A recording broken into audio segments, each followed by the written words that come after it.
Alright, thank you for tuning in. This is SpacetoJump. My name is Christian Newby. I figured we'd do some intros before we get started. Right now I'm on a Dynasty Warriors Gundam Reborn kick that I bought with on the Golden Week PSN sale, so if you're ever looking for some Weeby games, you can go ahead and pick that up. I guess my favorite games would be Nier, God Hand, and Donkey Kong Country 3. Alright, I'm Andrew Thede. My tag online is alluvial most of the time. I love hack and slashes, shooters, and platformers, and my favorite franchises for each would probably be Devil May Cry for hack and slashes, Quake for shooters, and then Sonic for platformers, and currently I'm on a Killzone kick. Hello. I'll do an introduction. I'm Reno, and and currently I'm a competitive fighting game player. I go by Otacon. I'm also on an MKX kick right now, as well as everyone else in the fighting game scene. And yeah, about it. Dynasty Warriors Gundam Reborn. Is that the third one in the series? I think it is. This is actually my first Dynasty Warriors game ever. I've always been wanting to Wait, get into this series. I could have swore you were a fan of the series too. No, I think you might have been confused. I really like 99 Nights, which is kind of like a ripoff of It's Dynasty. like I hardly even know you. No, 99 Nights is pretty cool though. I never played the second one, but the first one was pretty solid. The first one. It's got that weird. It's got that nice like mix of tactical. It's kind of like if Brutal Legend wasn't made by Tim Schafer, but instead made by a Japanese company. And it's like, oh wow, that's a really good analogy. That sounds really good. Fuck me. It's really good. But this is my first Dynasty Warriors game, and as we were talking about earlier, it's like, so what are you expecting out of it? It's like, I'm expecting very large robots and very large frame drops. And I'm getting a little bit of both already. It's pretty fun. Which are bigger, though, the frame drops or the robots? Well, that's a redundant question. It's obviously the frame drops. I really enjoyed the first one when I played it, and then I never played any other one ever again.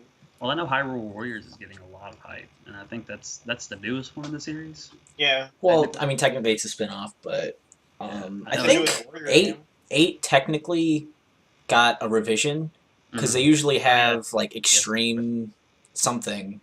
Right. They have like 3 different revisions. They'll have like an Empires version, an Extreme Legends version, which I think it's called, and then just a standard version. Right. And then there's also Warriors Orochi, which came out recently. Warriors Orochi Hyper. So there's a lot going on. It's so hard to keep track of that freaking series. It's ridiculous. It's kind of funny. I didn't think they made that much money, but apparently they make enough money to just. I mean, keep making them. They can't be too expensive. Yeah, the games aren't really expensive to make, and they sell multi-millions every iteration. So, like, at least the core version does. Extreme Legends will sell a little under $1 million, and then the Empires version is really niche, but because they make so much money and they're so cheap to make, they can afford to lose money on Empires. Right. Which Empires is really cool because it's like a strategy hybrid. I really am enjoying it thus far, though. It's really cool how they can just basically keep this same type of really basic gameplay where you just go to A, kill things, go to B, kill things, see specific thing, kill that, and it's just super satisfying. I don't know why it's satisfying. It's like I'm getting nothing out of this, but by God, this is fucking awesome because I'm just pressing square. It really is like the perfect time waster and like just the perfect like I don't know, like it's a really good way to just it's like I'm kind of stressed out. I don't really want to think too much. You just pop in a Dynasty Warriors game and then just chill. I just want to mash square. Oh, yeah. Right? I just want to mash square right now. So. Well, I guess it might be for me. The reason I'm a little bit more biased towards it is because I've always liked beat 'em ups. Like that's one of the reasons I got a SNES was to play games like Final Fight. Hell, even in Ultimate Marvel vs. Capcom 3 with Hagar. Hagar's fun as shit, and he's from Final Fight, and that's the only reason I played him. You guys know some of my favorite games are also those kind of games, like Golden Axe. I love Golden Axe. If you don't play as the dwarf, you can get the fuck out of my face. And I'm a fucking fighter for Dragon's Crown, which is New Age Golden Axe, and I mean that game's amazing, titties and all. But all right. We're here for a reason. We're here to talk about things. That's essentially what we do here. Video game talk show podcast of sorts. What's our first topic, Christian? Our first topic is going to be titled Konami and You. Obviously, right now, Konami is some kind of... Did we get Norman Reedus? Oh, yeah, we do have a special guest in Norman Reedus. He's not actually here. He's going to show up, though. He'll be here later. Okay, cool. But very soon. At first, it started off with the whole Hideo Kojima thing, and everybody was like, that's kind of like a lot of people are really against that. But then it's just kind of whatever the hell is going on at Konami is just crazy. They've pulled themselves from the New York Stock Exchange. They've canceled Silent Hills, which probably would have made their money back and more. Obviously, because Silent Hills was on the Fox engine, it was going to be inevitable. But it's like they're almost setting themselves up to fail. So far, all they really have going for them now, since Hideo Kojima no longer works there, is cards on motorcycles. That's like I said, I have a theory that, you know what I think? I think they're going to just reboot everything. They're going to change their name to Konami on motorcycles, and every single series they have is just going to be nothing but X on motorcycles.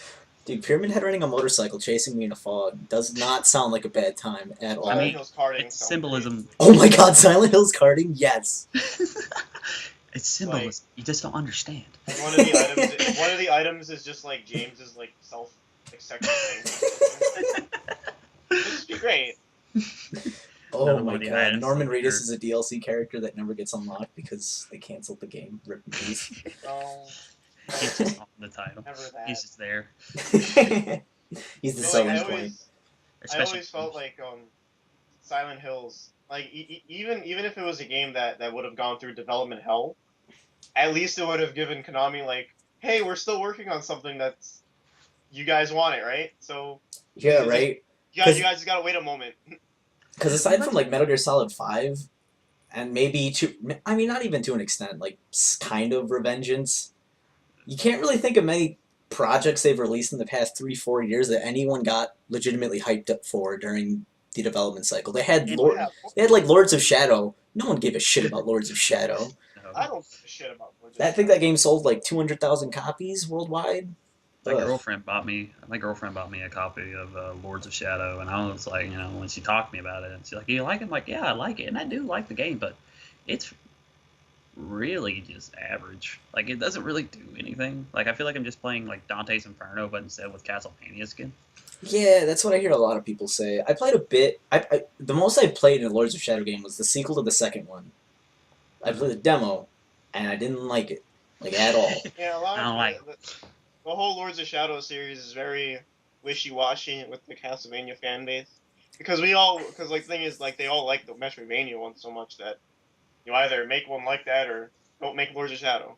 Yeah. I wonder if Castlevania series is falling into the same trap as the Resident Evil series, where like once you reach that point of like you're in a 3D world with less Metroidvania aspects, you can't go any further. You can't go back. Kind of like how RE4 kind of just got rid of the whole really atmospheric stuff and went more for action. Luckily, they're kind of going back to that Resident Evil Revelations too. I know I'm kind of going off topic here, but kind of in a similar gist, if they've gone too far with this action RPG that they can't really do. Well, here's the thing, like with Konami in general, I'll talk about their IPs in a sec, but business-wise, I don't know if you know this, they're involved in a lot more than just games in Japan. They're involved in gambling and stuff.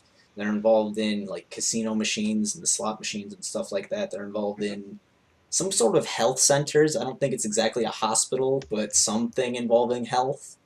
I'm looking it up right now. As well as like video games and stuff. And the last I checked was their 2014 like financial report, and they made about as much in all of their other business ventures as they do with video games, maybe even slightly more.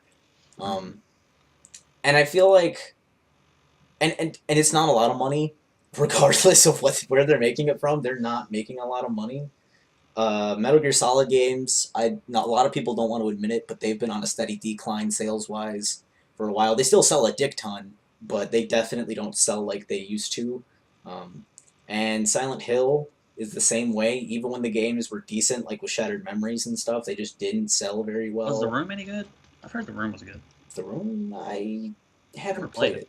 I really wanted to play it, but the Tommy Wiseau movie based on Silent Hill. Yeah, that's what I was thinking. Like I didn't even know if there was a Silent Hill game called The Room. So clearly, I'm not like a Silent Hill game where it's just Tommy Wiseau. Oh hi, Pyramid Head.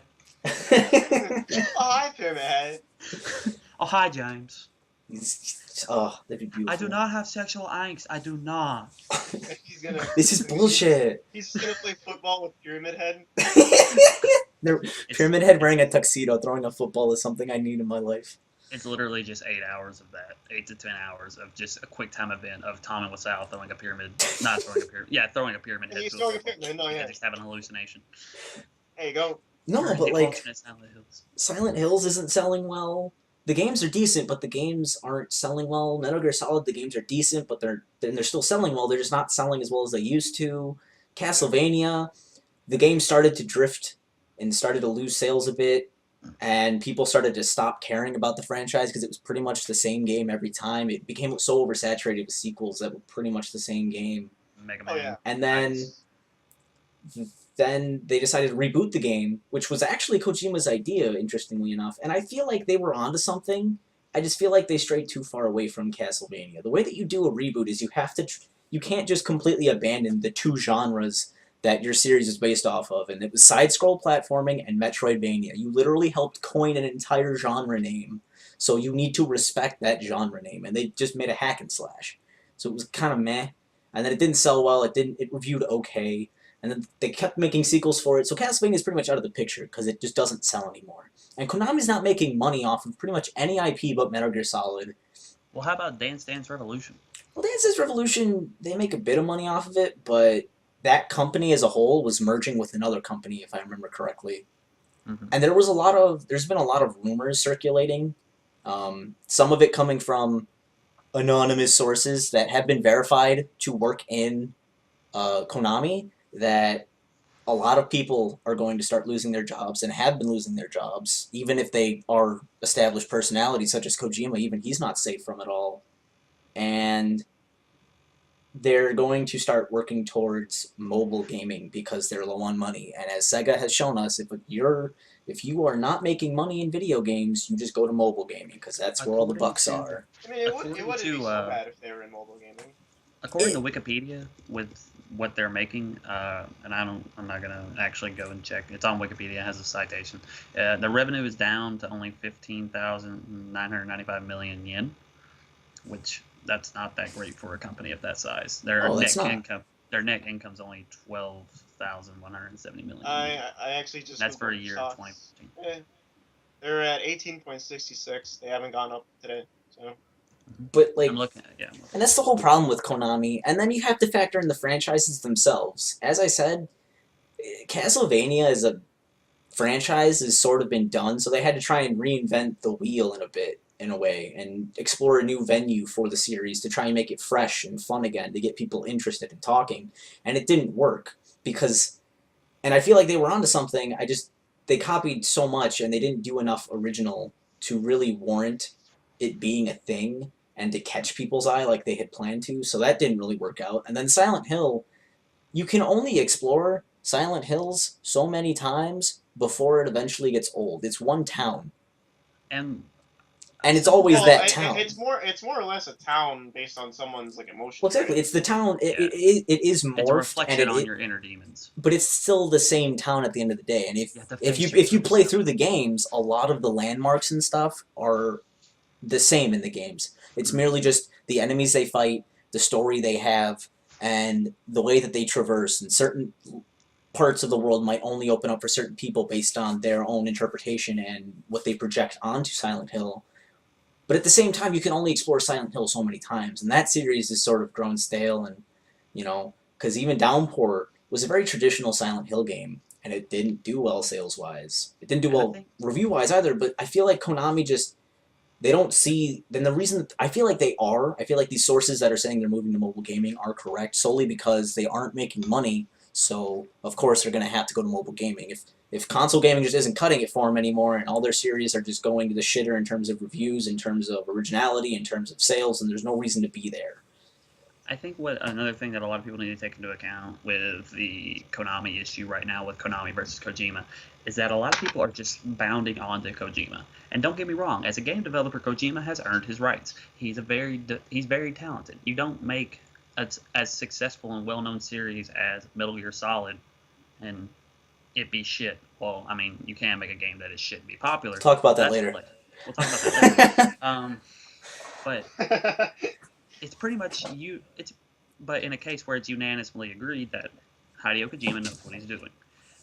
when it comes to game development. Mm-hmm. Now, as a businessman, Hideo Kojima is a terrible, terrible, terrible businessman because he was the VP, correct, of Konami for that. And a lot of these terrible choices, such as Castlevania Lord of the Shadows, such as the god-awful ass of a port of Zone of the Enders. Wait, how bad was that port? I never even played Pretty it. fucking bad. That port was so bad that people were saying boycott it, even reviewers were. Because it was buggy as hell, and the game wasn't even in HD. It was Zone of the Enders HD, but it wasn't in HD. Oh, but it came with the demo of Revengeance, right? Yeah, that was pretty much the only reason. So obviously, like, you know, they had a leg with it, because obviously Type 0 is Final Fantasy 15.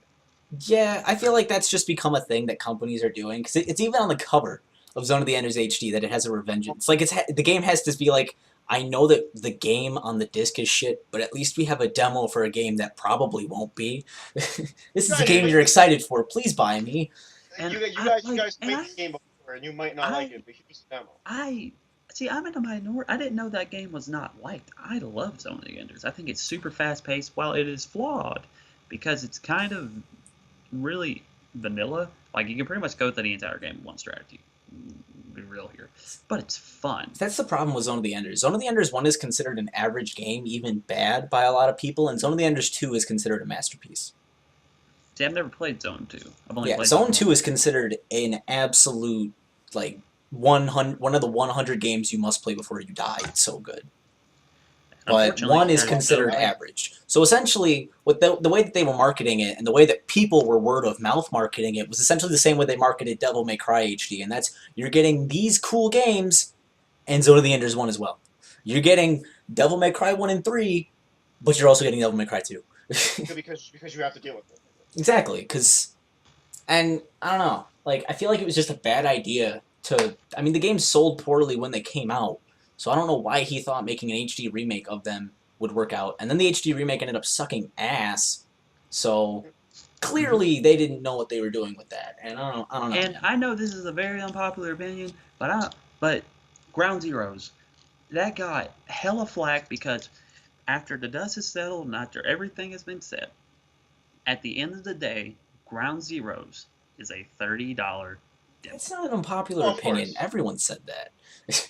Pro Jareds would say that. Kid Icarus would say that. Websites were saying that. People who support the game were saying that. The only people who weren't saying that were the fervent fanboys. And everyone shunned the fervent fanboys. That pretty much separated the cult of Kojima from just standard Metal Gear Solid fans. Did you defend the fact that you paid $30 for a demo, or did you actually chastise them? Like, I'm not the biggest Metal Gear Solid fan. I appreciate them. I can say that in my experience, the best one that I played, MGS3. I can say that with full confidence. I think Metal Gear Solid 3 is the best one made. That's my opinion. However, as someone who's not a big fan of Metal Gear Solid but appreciate them, and I got I got it. Shout out to Joshua Hart for buying it for me as a trade. I felt ripped off, and I didn't even buy the thing. I was like, this is a fucking demo. I mean, it looks pretty, and it's the open world aspect really cool, but at the end of the day, I just paid for a demo. Yeah, I mean, I don't know. And that's the kind of thing, like, even one of the few standout successes in Kojima's career as a VP there ended up getting them a lot of negative PR because of the way that he handled the demo itself.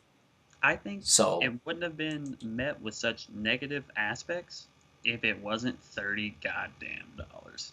Yeah. Yeah, I feel like paying $10 last gen, $15 next gen would have been fine. It really doesn't come with enough content to be worth $30. You're really only getting, like, a taste of what's to really offer, but the thing is, like, the actual game is completely different from Ground Zeroes. So in reality, you're really just getting, like, You're getting an engine demo. Essentially, you're getting a chance to see what Metal Gear... It's basically just a way to hype people up for Metal Gear Solid 5. You have to pay $30 to get hyped for Metal Gear Solid 5, even though you were already hyped for 5. Like, a free demo would have just been fine, because then... Not even that. I feel like if they had just... Because they're really pushing Metal Gear Online. So why didn't they just include some kind of Metal Gear Online demo? No, it should have been, yeah, 30 for the whole hour single player, and then Metal Gear Online. But the thing is, you're only able to reach like a certain level, and then from there you just keep playing. Yeah, you only have a couple maps, a couple game modes, a few unlockables and stuff. Maybe have some leaderboards there to keep people interested, and then just give people a demo of the whole package. But they didn't do that for some reason. It could have been a cool way to get beta testers, especially considering Metal Gear Online 1 and Metal Gear Solid 3, Metal Gear Online 2, and Metal Gear Online Portable. All their online iterations they have like glaring balance issues and glaring like strategy issues that are just way broken. So I feel like getting an actual beta in some way, shape, or form would have been really cool and really helpful for them as developers. Exactly. And a company that did the beta test and they did it well, at least in my experience, when it came to some kind of balancing, was EA with Battlefield. They did the Battlefield 4 and Hardline stuff, and they saw issues that were coming. Well, DICE did.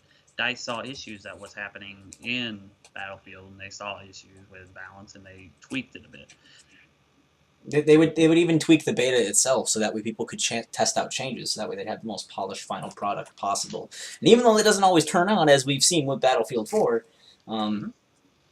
they try.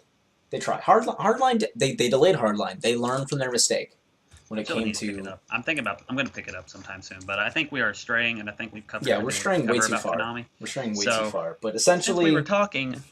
Since we were talking about... Or do you want to do a quick wrap-up of that topic? Or do you want to, I don't know. I just feel like... We've covered everything. Yeah, I mean, Silent Hill's getting... No, actually, let's talk a bit about Silent Hills. Okay. Because everyone wants to say that Silent Hills being gone means that we're never going to have another good Silent Hill game if one is ever made. Let's say that... I think if they manage to get Guillermo del Toro... Because Guillermo del Toro is obviously... They don't even have to... I don't think del Toro is willing to work with them again. Del Toro and Kojima have been known to want to work with each other specifically. Del Toro doesn't want to just work on any game. He wants to work on his vision for a game. That's why he had Insane with THQ and stuff. My whole thing with Silent Hills is that people are acting like it's doom and gloom and it's over for the entire franchise because we'll never see another good game. And they ignore the fact that Downpour and Shattered Memories exist. Because those are great games made by studios that have nothing to do with Kojima, had no relation to Guillermo del Toro, and had surprisingly lackluster amounts of Norman Reedus in them. And yet those games turned out just fine. So I don't know why people suddenly feel like the series, which I don't think it's going to see another big iteration, but even if it did see another installment, I feel like it would be in good hands because of the talent that is already present at Konami. And I feel like people need to get over the fact that, yes, it sucks. It totally sucks that we lost a fantastic horror game. There's not a single person who is involved that we know. That we know of, unless they're absolutely insane, that isn't heartbroken about the cancellation of Silent Hills. But people need to stop acting like it's the end of the franchise and that there's just no hope for future installments if they do happen. With that said, it's kind of, I think the biggest disappointment is not the fact that Silent Hills got canceled, it's the fact that a survival horror game period got canceled, because the horror genre, especially survival horror, but just the broader genre of horror in general, is really saturated. And there's not much going on. Aside from Resident Evil Revelations 2, what other games have really been announced in the genre or come out in the genre? I can't really think of anything. Oh, I can. Five Nights at Freddy's 4 has been announced by Scott Cawthon after saying Cawthorn. Cawthorn. Oh, fuck it. Fuck him and his stupid. Dude, he's a decent person. Yeah, I know. I mean, he's a smart ass man. I don't care. No, he's a good person too. He donates tons of money to charity. He's working with Hollywood to make a movie. He's a good man. He's a smart businessman. He knows what he's doing. The Lord knows he knows what he's doing. I mean, I'd exploit my fan base if. I'm a scumbag. I have no shame. I want for my fun bucks. I agree. Yeah, and he's smart. I will never say he's not an intelligent man. But he's also a liar, because he said that Five Nights at Freddy's 4 wasn't going to be worked on until 2016, and here it is. It's coming out in October. Or it's scheduled to come out in October. Of course, release dates change, so who knows. Is the movie coming out this... I don't think the movie's coming out this year, is it? I hope the movie never... Yeah. I hope it... What'll happen is that they'll release a trailer and the same day it'll be released.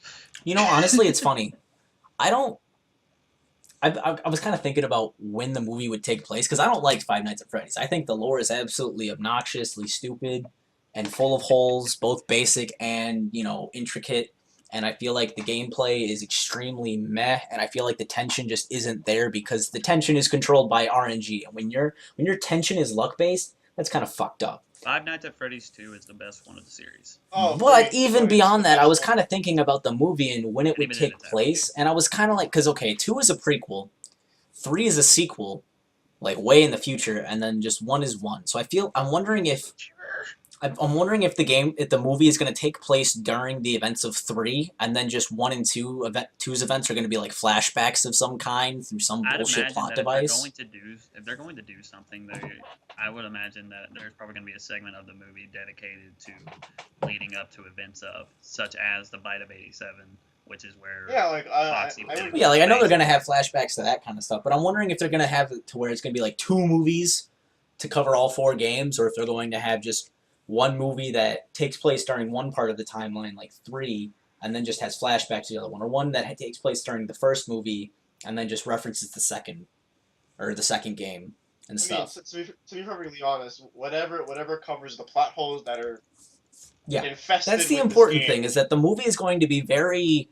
Hopefully, the movie is going to be very forward and forthcoming with its lore and intricacies and stuff, so that way we get the whole story and it's just better written, and because it's a cool I mean, idea. It's a It's cool gonna idea. be so weird to have the but- movie explain the plot and not the game that it was based on. Dude, it's gonna be weird if the movie explains it well. If the movie explains it shittily, then it's not weird at all. It's expected. But if the movie explains it well, then it's gonna be like, well, shit.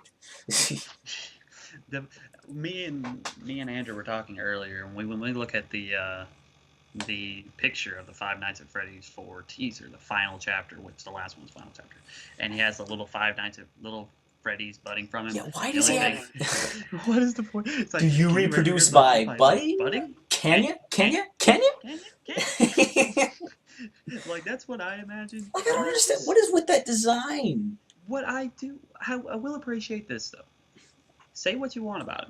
You can tell that the differences between Five Nights at Freddy's 1 and Five Nights at Freddy's 2, he does learn a little bit more about game design. Five Nights at Freddy's 3 is obviously rushed. If you don't think it's rushed, you're wrong. Now, Five Nights at Freddy's 4, I will say this as a whole, you can tell he's gotten better at modeling. Because the Five Nights at Freddy's 1 crew looked pretty cut and paste. In fact, they were. Well, yeah, and then With Five Nights at two Freddy's looked 2, a they bit looked more they looked glossy more and stuff, and rendered. there was more design choices And- that made everyone look more unique. And even though Five Nights 3 was pretty much just everybody but with a dark tone, Springtrap, when you look at the concept art, not the concept art, but the unlockable art stuff that you can find in the game, it's pretty well modeled. The chips, the dust, and the breakage. Yeah. It looks cool. And I will say this, even though the design looks goofy as piss for Five Nights at Freddy's 4, which is apparently reproduced by Budding Freddy. I'm going to call him SpongeBob Freddy Pants. SpongeBob Freddy Pants. You stop. You stop that right now. I can say that the model for it does actually look good, but I can tell that he's kind of veering away.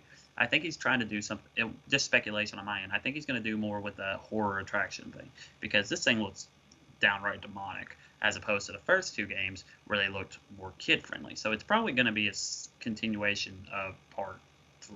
Is it finally going to be a puzzle top-down shooter? Literally just Mad TV. Pulse. That'd be cool. Mad TV, but Five Nights at Freddy's. Just shit exploding everywhere. I don't know. Have giant you played the baby. games, Reno? Like the actual Five Nights? Yeah, have you ever No, played I them? don't think you can. You can't play them because of your heart condition, right? Yeah, I can. No. Wait, what? I I didn't know you had a heart condition. This is how little I know about you. God damn it. You don't know anything. Because I am many. I am one. I will say this, and this is I know this is kind of a shameless plug for somebody. Hot Diggity Demon recently made a Five Nights at Fazbear's animation. If you're listening to this and you haven't watched it, pause this podcast, go to the YouTube on the top, and look it up, watch it, and then come back, because Hot Diggity Demon's an amazing animator. He takes shitty things from fan bases and turns them into amazing things. It actually explains the story quite well. Oh my It does, God. too. It I- actually does. I might actually have to get around to watching it then. I've been putting it off and putting it off. I love Hot Diggity Demon. Just everything about him is great. I'm planning on starting to donate to his Patreon next paycheck. That'd be cool. Patreon, whatever it's called. Good shit. Because he's a great animator, and he's funny, and he does all of his work You know, he does almost all of his work by himself. I know Reno watched the Luigi one he did, Luigi's Day Out, and that's hilarious. Luigi's Day Out is amazing. But anyway, we're veering off, and I think veering way off. I feel like we've said everything. I don't know. Do you have anything to add, Reno? It's Five Nights games. Yeah. There we go. We have the obligatory jump scare. There we go. Boom. It's just like the best part about it is just like the whole Five Nights at One little scream thing. Like I don't know why. I think the best YouTube fodder. But it's okay. Just the best okay. We have Silent Hills, which probably was going to be a good horror game getting canned. We have Five Nights at Freddy's 4, which is probably going to be a bad video game that's coming out. Which was announced on the same day that Silent Hills was officially canned. It feels like the only good thing to happen to horror, the only good thing that's happening in horror right now, Jason and MKX. Nice segue. we have been like destroying these segues. My Jesus. Yo, I'm too good. I'm too good. I'm too good. Segues getting bad. I've literally I've been staring. I've been staring at this list of things that we're going to talk about, and I noticed that Five Nights at Freddy's came right before MKX. I'm like, how the fuck are we gonna segue this? It's such a weird jump, and then I'm like, oh, yes. So, I'm proud of myself. I'm giving myself a gold star. As Reno has shown us earlier in pictures that he sent us, there has been leaks of two supposed variations of Jason, one of these being Slasher and the other of these being Unstoppable. I'm imagining that Unstoppable is probably going to be more super armor, probably more grappler based. That'd be cool. And I'm going to go ahead and say this, and I know this is probably speculation, not really talking about playstyle, but if Jason is in the game and he does not have a sleeping bag related fatality, NetherRealm Studios has shit in their hands and ate it because he also needs the uppercut from Manhattan. No, he definitely needs the uppercut. I don't care what anyone says. Like, I swear to God, NetherRealm, don't mess this up or I will banimate you. Like like I don't even mind if it's an X-ray. All you have to do is include like them trying to punch you, and then like nothing. Like it shows Jason's like X-ray and nothing happens, and he just punches you once. Oh, that'd be such a cool like counter X-ray. Like the reason I say they need a sleeping bag is because for our viewer or our listeners who don't know that much about Jason movies, I'm a big horror aficionado. I really like horror movies. In fact, I'm staring at every Nightmare on Elm Street. I'm working on my Jason collection. In every single Jason movie, even the shitty one, Jason X, that takes place in the fucking future, Jason X 2007. Jason X should be a variation.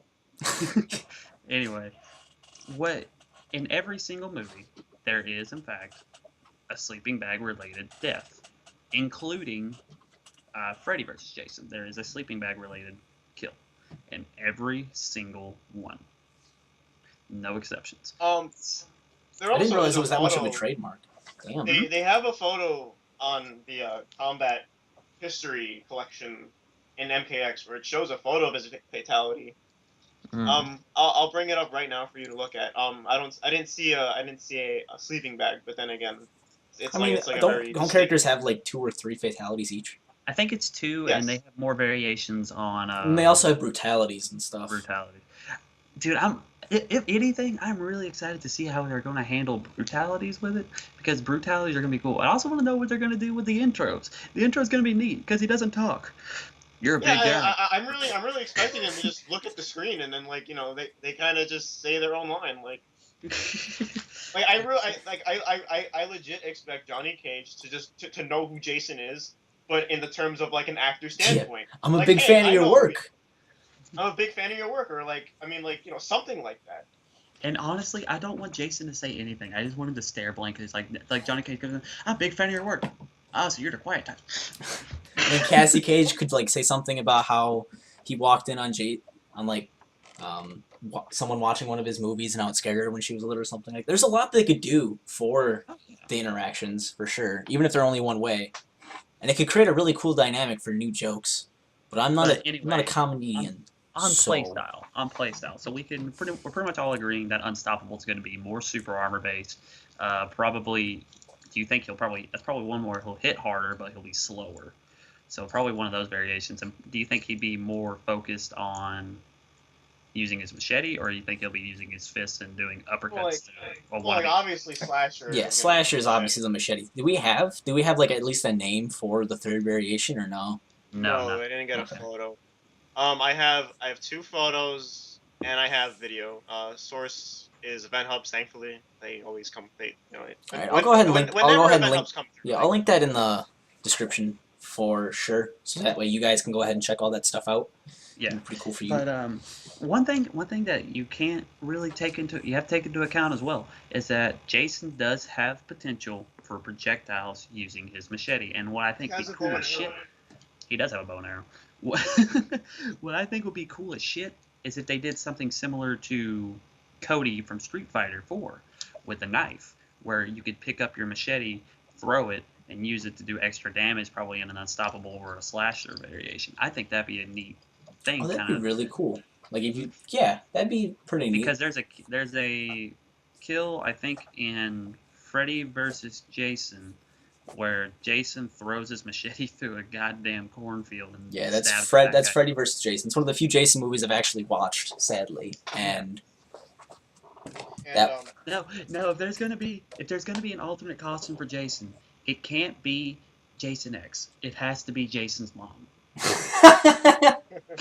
Oh god. Spoiler alert, by the way. That's the big twist in the first Jason movie. It has to be Jason's mom. Oh my god, that'd be beautiful. That'd be hilarious. You just see an old white blonde lady walking down with super armor, getting like kicked by Johnny Cage. Fucking sleeping bag killing people and uppercutting people. That'd be hype. Yo, that'd be so cool. crazy. What was I gonna say? Shit. You want to talk about? One of my friends did say that Jason should not be able to run. That'd be pretty cool. It's weird, but the most I've ever, works. I think the most I've ever seen him do was like a very light jog. Like the thing is, like his walk speed would be generally like quick, but his run would be really bad or something, or like he just wouldn't be able to run or something. Or like Andrew said, he would just do a light jog. It'd be funny if he had like a broken ass teleport where every time you turn around, like his throw should just be like he kind of just like disappears for a bit and comes back up. Fuck it. Who needs a moveset? Just make him psycho. Yes. I mean, if they were able to do that for Freddy Krueger, then I'm wondering. Speaking of Freddy Krueger, do you think there's a possibility of Freddy Krueger coming back for MKX? I think that'd be super fucking cool, but I definitely don't think it's gonna happen. But who knows? Honestly, there's a whole lot of speculation on a lot of horror characters going on, and shout out to Todd McFarlane for making up the fact that Spawn's coming to fucking. yeah, good job, Todd. I was really excited for that, and you go ahead and ruin that. Wait, what? He ruined it? He pretty much made Well, it. like he actually made it up because Ed Boon said we. Oh never, yeah, we that's never- right. I thought you were saying something to the effect of like that now Spawn can't be in because of something he did. I knew about that. Okay. Which, like I said, shout outs to Todd McFarlane for being that ballsy. Like, that never happened, but I'm going to lie about it because nobody reads Spawn anymore. No, but like the thing is, it was smart because then. I feel like he okay. just assumed that like, okay, these guys are probably gonna NetherRealm's probably gonna want to put Spawn in the game, or at least be open to it. So if I just say it's gonna happen and then I get people really hyped for it, and enough, hype happens, they'll put him in the game because they'll feel like they have to. And probably what happened at But NetherRealm what he doesn't realize is the fact that Warner Bros. Is the one that has to okay everything. It's not just NetherRealm wanting to do stuff. That and Ed Boon don't take no one's shit. I've always said that Ed Boon is the Hideo Kojima of the West. Like, He really is. No, it's not even like. And he was here. He was in the industry doing his shit before Hideo Kojima. He was You guys before remember him. the time when he posted that photo of like sweet Oreos and he was like, "I have the sweets." He almost got me to. I pre-ordered MKX for a fucking week, just because I thought Sweet Tooth from Twisted Metal was gonna be in the game, and then it turns out no platform exclusive characters, which murdered my entire hopes and dreams. you were rused. I was God, what a asshole. I love the guy. Damn him. And, well, there's a lot of speculation for other characters or horror characters. I've heard multiple ones, and the only ones that I've heard that are really interesting, and real quick, I bet what happened at NetherRealm Studios is they heard Spawn, and then they're like, okay, well, I wonder how Spawn would play. And they did research, and they found him in Soul Calibur 2, and like, wow, he's really ass in this game. And then that's probably what happened. Wait, who? Spawn, Soul Calibur. Oh, Spawn. Oh, you. He's never gonna get like the love he deserves. And then, are DLC characters going to have their own story for Tower Mode? Because I know every character after Tower has some kind of like cutscene saying what they did after they won.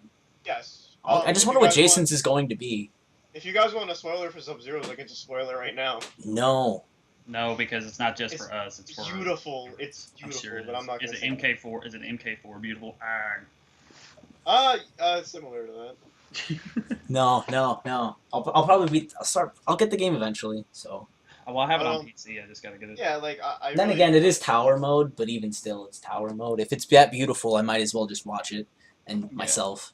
Even like what do you call it? I believe every character is gonna have an ending, proper ending, even the DLC ones. What would Jason's even be? He throws a knife at Shinnok and dies. Just returns the Crystal Lake. That'd be cool if he walked out. Like if he had a like. Oh, his ending is his end walked out. His end thing is just walks to Crystal Lake. Yeah. No. He brings your body to Crystal Lake. Oh, that'd be super kick-ass. Brings Shinnok's body to Crystal Lake and. Dude, I don't even care. That'd be kick-ass. He kind of just drags your body out of like the scene, and then that's it. That would be cool as shit, honestly. So I think we have covered what we can cover on this. Yeah, the pretty one much thing that's it. I've heard a lot of people speculating for Alien, but I don't think Alien will work. I really don't. Only Predator at the moment because we're getting Carl Weathers as Jax. Yay. We're gonna have Alien and MK11. Duh. I mean, they did Freddy and MK9, and then Jason and MK10. So we're gonna have Predator and MK10, and then Alien and 9 or 11. The dumbest one I've heard is Hellraiser. I'm like, Hellraiser? No, shut up. Clive Barker can't write. Get out of here. Like Hellraiser's visual design works. I've never even seen Hellraiser though, so I don't really know. It's really not. I'll just take your word on that. I hear it's like the one good thing that Clive Barker's done, and everything else is just him living off of Hellraiser fame. Even it's average. The only Clive Barker thing I've actually seen was some Mars movie, and then I think it was on Mars, and then I played Jericho the game, which was awful. Jericho was awful, but it had good ideas. It was neat, but it had cool ideas. It's just a shame it was polished as much as a turd can be polished. So you're saying it wasn't very stylish? That was a terrible. Okay, you can't. Okay, we can segue from horror to horror to something horror related. We can't segue from MKX to DMC style tournament, but we're gonna do it anyway because right. I haven't even been thinking about it though. I've been too busy, surprisingly thinking about a game that I don't even own. So in case you guys don't know, those listeners here,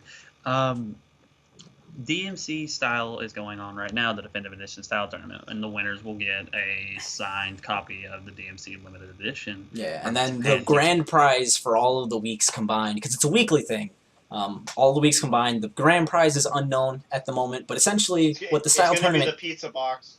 Dude, that'd be so kick-ass, like a signed pizza box. It's gonna be the DMC4 like import pizza box edition. Signed by people. Oh, I'd be so pissed, because I can't compete. But essentially, what it is every week the people at Capcom, Greg Man and stuff like that, the community managers there, give out rules. I think it's mostly Greg Man over this one. Yeah, probably. And essentially, he gives out a mission, a difficulty level, difficulty multipliers like must-style mode, hardcore mode, and stuff like that. Gives you a time limit, and then you have to actually try and put together a cool little clip of you playing in that section, and then you submit it, and then the community will vote, and whoever wins the vote community-wise will win that week. They win a prize, and they get guaranteed entrance into the, I don't remember what they called it. Like a final round, just final round. That's what it says. Yeah, it's just final round. For example, when it talks about the rules, like currently they're in round 3. So the character you have to play as is Dante. Difficulty, Son of Sparta. Modifiers, Turbo Mode and Must Style mandatory. Hardcore Mode and Super Dante are optional. The mission you have to do is Neptune 1, Found. So the fight is the first combat section of the mission. However, the clip must only show you fighting one enemy, and you must incorporate a slow motion finisher. This means clearing out the other enemies first. The 60-second limit also still applies. So you have a minute to do the best combo you can get on it. So probably you're wondering, it's like, okay, why are you talking about this? You're not really telling me anything. Well, there's kind of a scandal going on about it right now. Two things. 1, I'm a Devil May Cry guy. I'm gonna fucking talk about this. 2, yeah, like you said, there's some bullshit going on. So What he just read off was the week 3, round 3 rules. Round 2 had just commenced a few days ago. I think it was the 21st. Yeah, it was the 21st. Round 3 started on 21st and they ended on the. I'm gonna. Oh I'm no, gonna take a no. quick look at Round this. 21's vote started on the 21st. Yeah, my yeah. bad. Yeah. I don't know when it ended, but Yeah, it regardless. started like he posted on the 21st. So Yeah, essentially what happened was everyone, everyone was voting. No one thought anything was really messed up, and then April 24th came. The results were announced, and it turns out that MA16V3, which is the guy's username, MA16V3 had won. You might think, yeah, he won by a landslide. Like, he had like 45% of the vote, and everyone else, I think the second runner-up had like 16% or something like that. Steel Serpent 15, and third place was Team McGurk along with 13%. Yeah, it was like he won by a 30% deficit. That's insanity. And everyone was kind of wondering why. You might be wondering why people were wondering why. You might think, well, maybe he just blew everyone else out of the water. We'll put a quote. We'll put the link to the. Yeah. As with everything we talk about, I'll include links to stories and stuff in the description of the video so that you guys can go ahead and check things out. I'll even include annotations and stuff like that for the video. But he didn't do better than everyone else. In fact, I would argue that he was the worst, hands down, out of the entire group there. He legitimately looked like basically someone playing the game for the first time, just playing through that portion of the game normally, as if they didn't know any advanced text or anything like that. I think I saw 2 semblances of jump canceling, and so a lot of people were like, okay, this guy, there were like 3 or 4 people that just blew him out of the water hands down, and everyone else definitely did at least as good, if not better, so there's no reason he should have won this much. Well, why did he win? Well, apparently... his family. He got his friends and his family to vote for him. One of his friends... Oh, wait. One of his friends... That was the guy? Yeah, one of his friends commented on the voting stuff because a lot of people were getting mad and asking why. So he said, all right, here's what happened. Essentially, he didn't cheat. He didn't rig the vote or anything like that. And at least not in a way that would break rules. Essentially, what he did was he told everyone at work, he told all of his friends, he told his family and stuff like that, and his friends told friends and stuff like that. Everyone got together for this guy and voted for him. And because everyone else had just been voting as fans...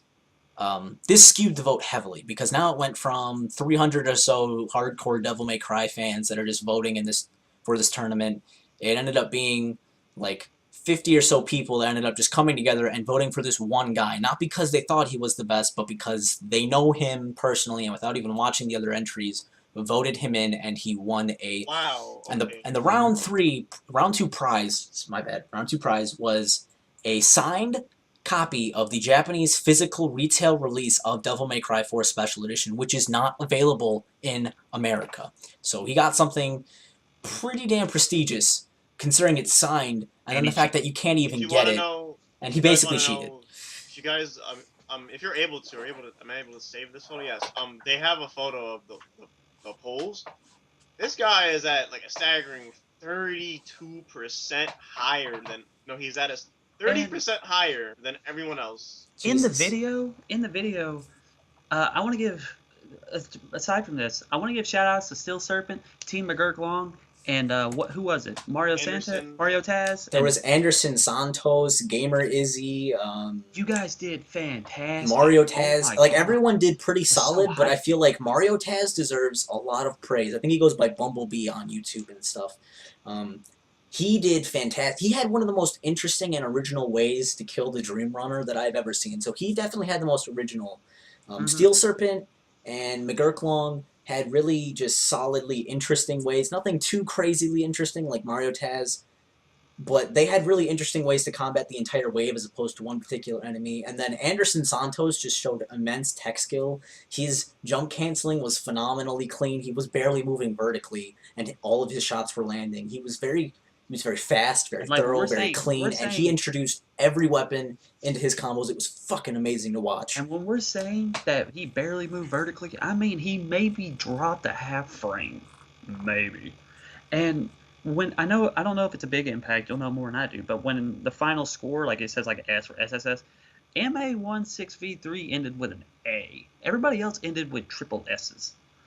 That should And just if show you've ever you. played DMC, it's pretty damn easy to get an SSS rank. I mean, Devil May Cry in general is really easy to SSS, but DMC especially is really easy to do that in. So the fact that he couldn't even manage that was really bad. He didn't kill. What? He killed like 2 enemies, and then the rest of the enemies were still alive. So he didn't even manage to kill people stylishly and in the time limit.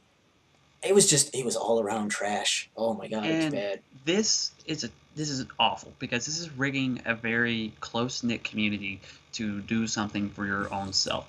I think it's upon Capcom. Unfortunately, I think they're in a position where they can't really do anything because technically it's not against the rules. He's not wrong because it's not against the rules. It's one of those things where it's morally wrong, but technically speaking, he did nothing wrong. Mhm.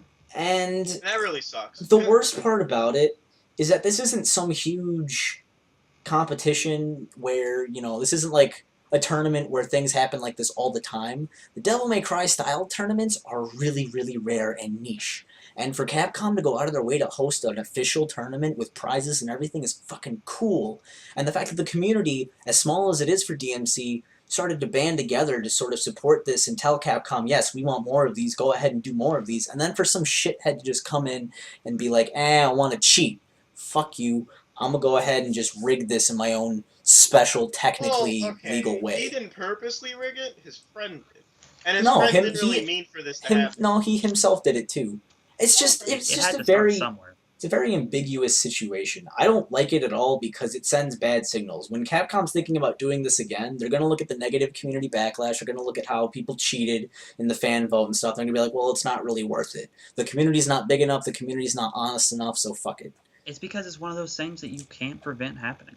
You legitimately cannot. You can't tell people, well, don't get your friends to vote for you. Like, you can say don't do it, but that doesn't mean people aren't going to do it. Yeah, really the only way they'd be able to do it is if they select... I feel like instead they should have a panel of like 3 or 4 well-respected members of the community, or maybe even Capcom employees themselves that all internally decide who wins, or maybe make it to where only people with Capcom accounts can do it instead of just literally anyone being able to click on the page, because that might have stopped half the people from even bothering, because they'd be like, fuck it, I don't feel like making an account for this.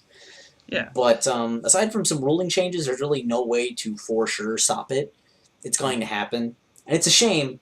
And I'm really glad that Gregaman isn't having... shoutouts to Gregaman, the community manager, for not having any kind of negative backlash. He hasn't really talked about it at all, and you might think that's horrible, but at the end of the day, it's better to just let a small mishap slide and continue going on, because there's no way in hell he's going to win the final round. The community's basically going to make sure of that now. Oh, yeah. And he's sticking with it. He could have very easily just said, you know what, fine, we won't continue it anymore if people want to rig it. He's continuing it. He's saying, don't worry about it. Everything's going to be okay. And there is a policy that a person can't be finalist twice. You can't win twice. Yeah. You can't do finalist 2 times. So at least they're kind of doing something with it, but there's just not much you can do. Segue into something else because we've covered it. So speaking of tournaments, oh boy. Oh, yeah. What is going on in Smash Bros? One of our very own, Reno. It's funny how I just started bleeding out of my face. Reno. Yeah, I think I accidentally Reno fucked has myself. played against high level people such as Shofu at final round. I was there with him. He made it into top with winners. Well, I made it out of pools. You made it out of pool, but you made it out of winners pool. You were in winners pools. Yeah. But so Reno more than anybody should inform us of what is going on because obviously you have the most. Do I have to? Well, I mean, you're the only one who plays it competitively, so yes. I mean, I can talk about it a bit, but this is definitely going to be Reno's forte.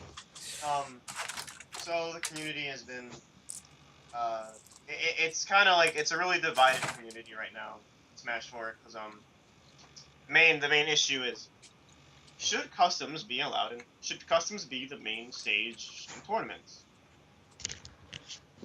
It's not so bad, because it's not the worst thing on the planet. Customs are, like, really dumb moves that, quote-unquote, change the game. Yeah, for those of you that don't play Smash, or just haven't messed around with customs at all, you maybe unlocked a few and you're wondering what the hell are these.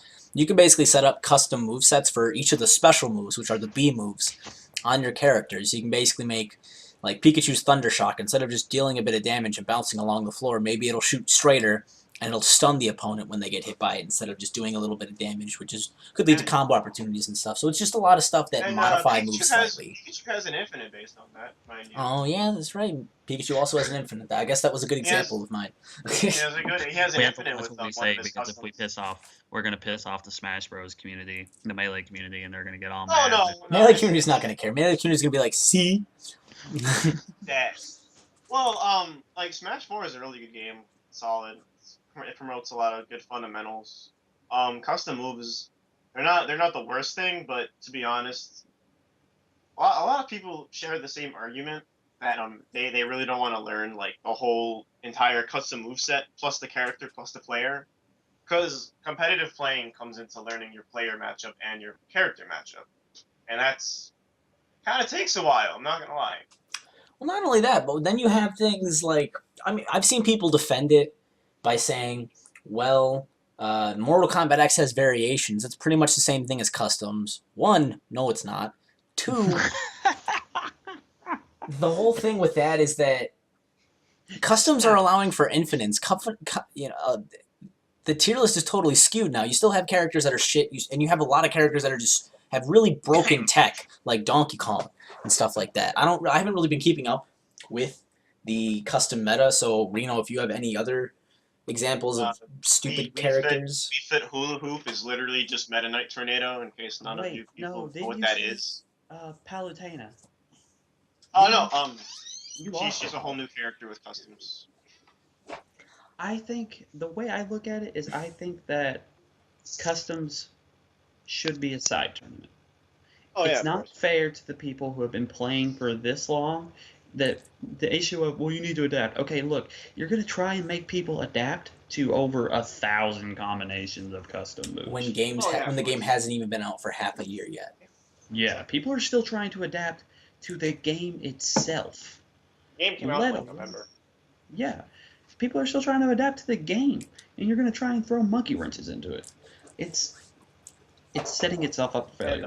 Not only that, let me talk about let's talk about the evil rules for a bit. How Omega stages are banned, neutral stages, and counterpick stages. Which, for those of you who don't know, the way that a match typically works is the two people will get together, they'll pick their characters, and then they'll stage strike, because the various stages are in Smash Brothers. In Smash 4, it's 9 stages. Yeah. In total. So essentially, and the stages are categorized by how balanced they are. The most balanced stages are the stages that a set will start on. The neutrals. Essentially, each player says, I don't want to fight on this neutral stage, and then eventually they'll come down to one stage. And that's the stage they play on. Whoever wins that match, the loser gets to decide what counterpick stage they play on, which are still balanced maps, but slightly less balanced. And the reason that we don't have counterpicks and neutrals grouped into one is because it allows some really, really stupid first matches and results. Because essentially the first match is supposed to... It's essentially supposed to, I don't know. I'm trying to figure out how to word it. Can you do me a favor and check if Dave's stupid rule is a part of the evil rule set? If you guys don't know what that is, Dave's stupid rule is basically if the winner wins on that stage, he can't pick that stage for the whole that's match. also on CEO. CEO's same way. CEO has you may not choose a stage you have already won on unless mutually agreed to. But does evil have that? Yeah, you may not choose a stage you have already won on. Okay, so it has Dave's stupid rule. Okay. Yeah, and so it's essentially they've grouped the counterpick and the neutral stages together, which has a negative effect on the meta. They've allowed customs, which at this point definitely have a negative pick on the meta. And can I want to... There are other things like Omega stages being banned, which doesn't really make much sense. That doesn't make sense at all, but, you know. Like, that I don't get. Why is Omega stages banned? That's literally what they're made for. Like, I understand Omegas are made for the sole purpose of giving more variety. Also, you're only allowed to use Wii Pro Controller and GameCube controllers. And a lot of you might think, okay, I use the GameCube controller, that's not a big issue. I have plenty of friends that are actual competitive smashers that legitimately use Wiimote. They'll use Wiimote and Nunchuck. There was a guy at Final Round who used Wiimote, and I mean, he was brutal. I mean, it was like, damn, son. I kind of understand that they're just trying to. I would sort of understand it if they were using the excuse, well, we don't want people to have wireless, things that might interfere with another Wii U. Like you go to sync a Wiimote to a Wii, and then to the Wii U, and then suddenly, all of a sudden, it's synced to a completely different controller to a completely different Wii U, and suddenly now you're scrambling to figure out what the fuck's going on. But they allow the Wii U Pro controller, which is wireless. Okay, the best example for syncing and desyncing. Recently, in Philadelphia, they had a tournament for Mortal Kombat X, and it was on PS4, obviously. So obviously, they had to sync up controllers from the PS4 and all that. You had to bring your own PS4, your charger, and all that. So, sorry, I should water. So what they did, they actually had a desync station where you go there, you desync your PS4 controller, and then and then you're basically done. Oh, okay. So there are ways around that. That was that's the thing. Like, if that's, I don't see why you would was- limit the amount of controllers that someone can make if there are ways around it, and if you're still allowing controllers that bring up that same issue. So I really don't understand why they're limiting people's options. They did something like that at Final Round with DOA 5 last round. By the way, listeners, I've been playing Dead or Alive for 10 years. No, we're not allowed. We're not allowed. No, get that. No, we're talking about Smash. Well, I'm just saying it's that note. No. When it comes to the No, syncing. no. You know what? I'm going to talk. When it came to the reason, no. this is relevant to syncing. God damn it! Fine. Every match, each match would syncing these titties, but every match there would be like a 3-minute tech support thing going on, like before any match, of people like desync, sync, desync, sync. Oh, it's not working, desync, sync. So the fact that they're implementing something to fix it is a good move. Yeah. And I think the reason for the Wii U Pro controller being wireless, like, I don't understand that, because you would think that if they were going to do the Wiimote thing, I understand they're just going for a blanket thing, just like, okay, no wireless at all. But the fact that the Wii U Pro controller is if you're gonna wireless, add in the Wii U Pro and not the then that's just kind of confusing. Also, another thing on the Evo rule set is that they're not character locking winning players. Because typically, if you win a match, you're locked into that character. You can change your custom moveset, you can change your character as a whole, and some people might agree with that rule, but I think by and large that's just not good. Because it's a classic. That's a really old rule, though, isn't it? I believe being character locked has been a rule, or at least like a silent rule, for a long time. A lot of times it's actually a written rule in most tournaments, but it's at the very least a silent rule of etiquette. Everyone knows that you're character locked, or else it just wouldn't be fair. Because essentially this allows you to, let's say I beat you as Ganondorf, and then you're like, okay, well, I've adapted to Ganondorf, I think I can actually fight him this round. I can go ahead and switch characters, and now you're completely thrown off. It's really, it's stupid. Or at the very least, I'll change up my custom moveset, so now you have to deal with a completely different variation of Ganondorf, and now it's all that adaptation that you did the last round is just out the window. So I can take an easy 2-0 because I've had all this time to adapt to you, you haven't had any time to adapt to me. It's really stupid. And there's also no gentleman's rule. And gentleman's rule is essentially, let's say that me and Reno are fighting in a tournament. We want to play on some random stage. As long as we both agree to it, I'm not able. It's legal. So like, if I wanted to play on Yoshi's Woolly World, I can't do that because Evo rules is like no. But I would love to play tournament. Dude, Yeah. turning I mean, even if they just had a Grand gentleman's Final. rule limited to Omegas only, but for some reason they have no Omegas. It really just doesn't make any sense at all. Because that's what Omegas are made for. Like, There's been a lot, and the thing about it is that there's been a lot of negative backlash about all these rule changes. Like, customs being in the game have sort of segregated the community into two: people who really hate the idea and people who are begrudgingly accepting it because they have no choice. It's either, you have to support customs for what they are, or you have to leave. So even though they don't like it, they kind of have to. And then you have the people who are overjoyed that customs are in the game. And it's just, the game's not even a year old, and the fan base is already in a sort of civil war, and it's just stupid. The game doesn't have a proper leader to guide them the right rule set, and just it doesn't have a perfect leadership. you have all these higher ups too, like Zero and Mewtwo King, who have gone on record as saying we don't like customs, but at the same time they're supporting custom tournaments. Why? Because they don't have the balls to really step up and take control as voices, true voices of the community, which the higher up players should do that. And they're just sort of accepting whatever the community throws their way.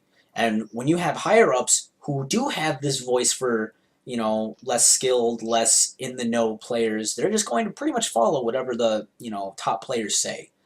And it's really hurting the community as a whole. I feel like the community is very rapidly dying. You have news of a lot of people leaving, a lot of people postponing their Smash career until customs are gone, if they're ever gone, and it's not a good look for the community. And for that all that to happen this early on, and it's been going on for like 4 months now, so it's not like it's just it's a short thing. It's definitely been happening for a while, and it'll continue on for a long time. And now they want to add custom stages. Yeah, I think is I think by the time Evo comes around, I think it will be dead. Evo will kill Smash 4.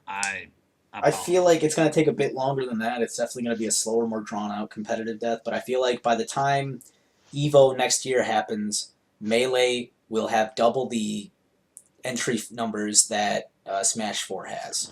I feel like Smash 4 isn't going to die completely, but by Smash standards, it definitely will, because I feel like it's going to go from being able to dethrone Melee in entrant amounts, or at least equal Melee, to not even coming close. I feel like it's just going to become a fairly dead game compared to Melee, and Melee's just going to go back to being the standard for Smash. And it's a shame that has to happen, and we can't have two games coexist, or at least have the newest game dethrone the 15-year-old game. But it's funny because Smash 4 is a really good game. Like, it's very solid, but like, the community itself is just tearing it apart. It's not the game. It's not the fact that it sucks.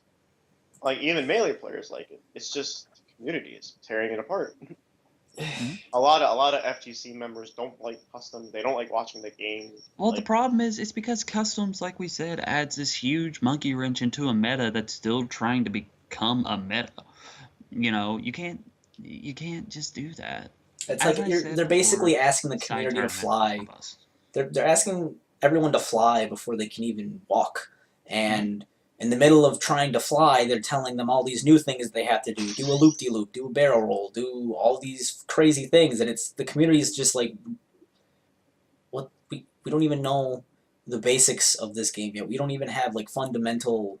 We can't even decide... Like, going into this, the community was arguing over whether we should have 2 stock or 3 stock. And they're still arguing about that. And it's just... Before any one thing can be settled, before we can decide on stock count, before we can decide on time limit, before we can decide on a stage list, before we can decide on just things like customs, we're throwing even more into it. Now it's customs, now it's custom stages, now it's controller limits and stuff like that. It's just the community is trying to tackle every single thing at once, and it's just tearing it apart from the inside, and it's just so stupid. Okay. Well, anyways, on to something a bit more positive. Or do we all have stuff to say? No, I'm actually segueing in something negative. I actually posted this. I think this is... We still didn't talk... We have to talk about Lucas. Oh, shit. He's gonna be the same. How are we gonna dismiss Smash and not talk about Lucas? Think that's true. Let's end on a proper note. Let's end on a happy note. Because Smash is a good game, and Smash 4 deserves to end on a happy note. Even though Lucas is going to be an annoying character, just looking at him. Look, man, just because you have a bias against Ness. Was Ness's back throw always that good? Yes. No. Was it? I don't think it was ever that good. I thought it was always like a decent kill move. I don't think it was ever Smash 4 good. Rage. No, I mean like as in Brawl and Melee and stuff. I know Project M was fucking good. Yeah. There is one thing I want to talk about as well concerning Nintendo, because I think we're all pretty much, everybody's excited for Lucas. I don't think there's anybody who's not. If you guys want to talk more about, okay, let's do this. I want to talk about the potential future characters coming into Smash.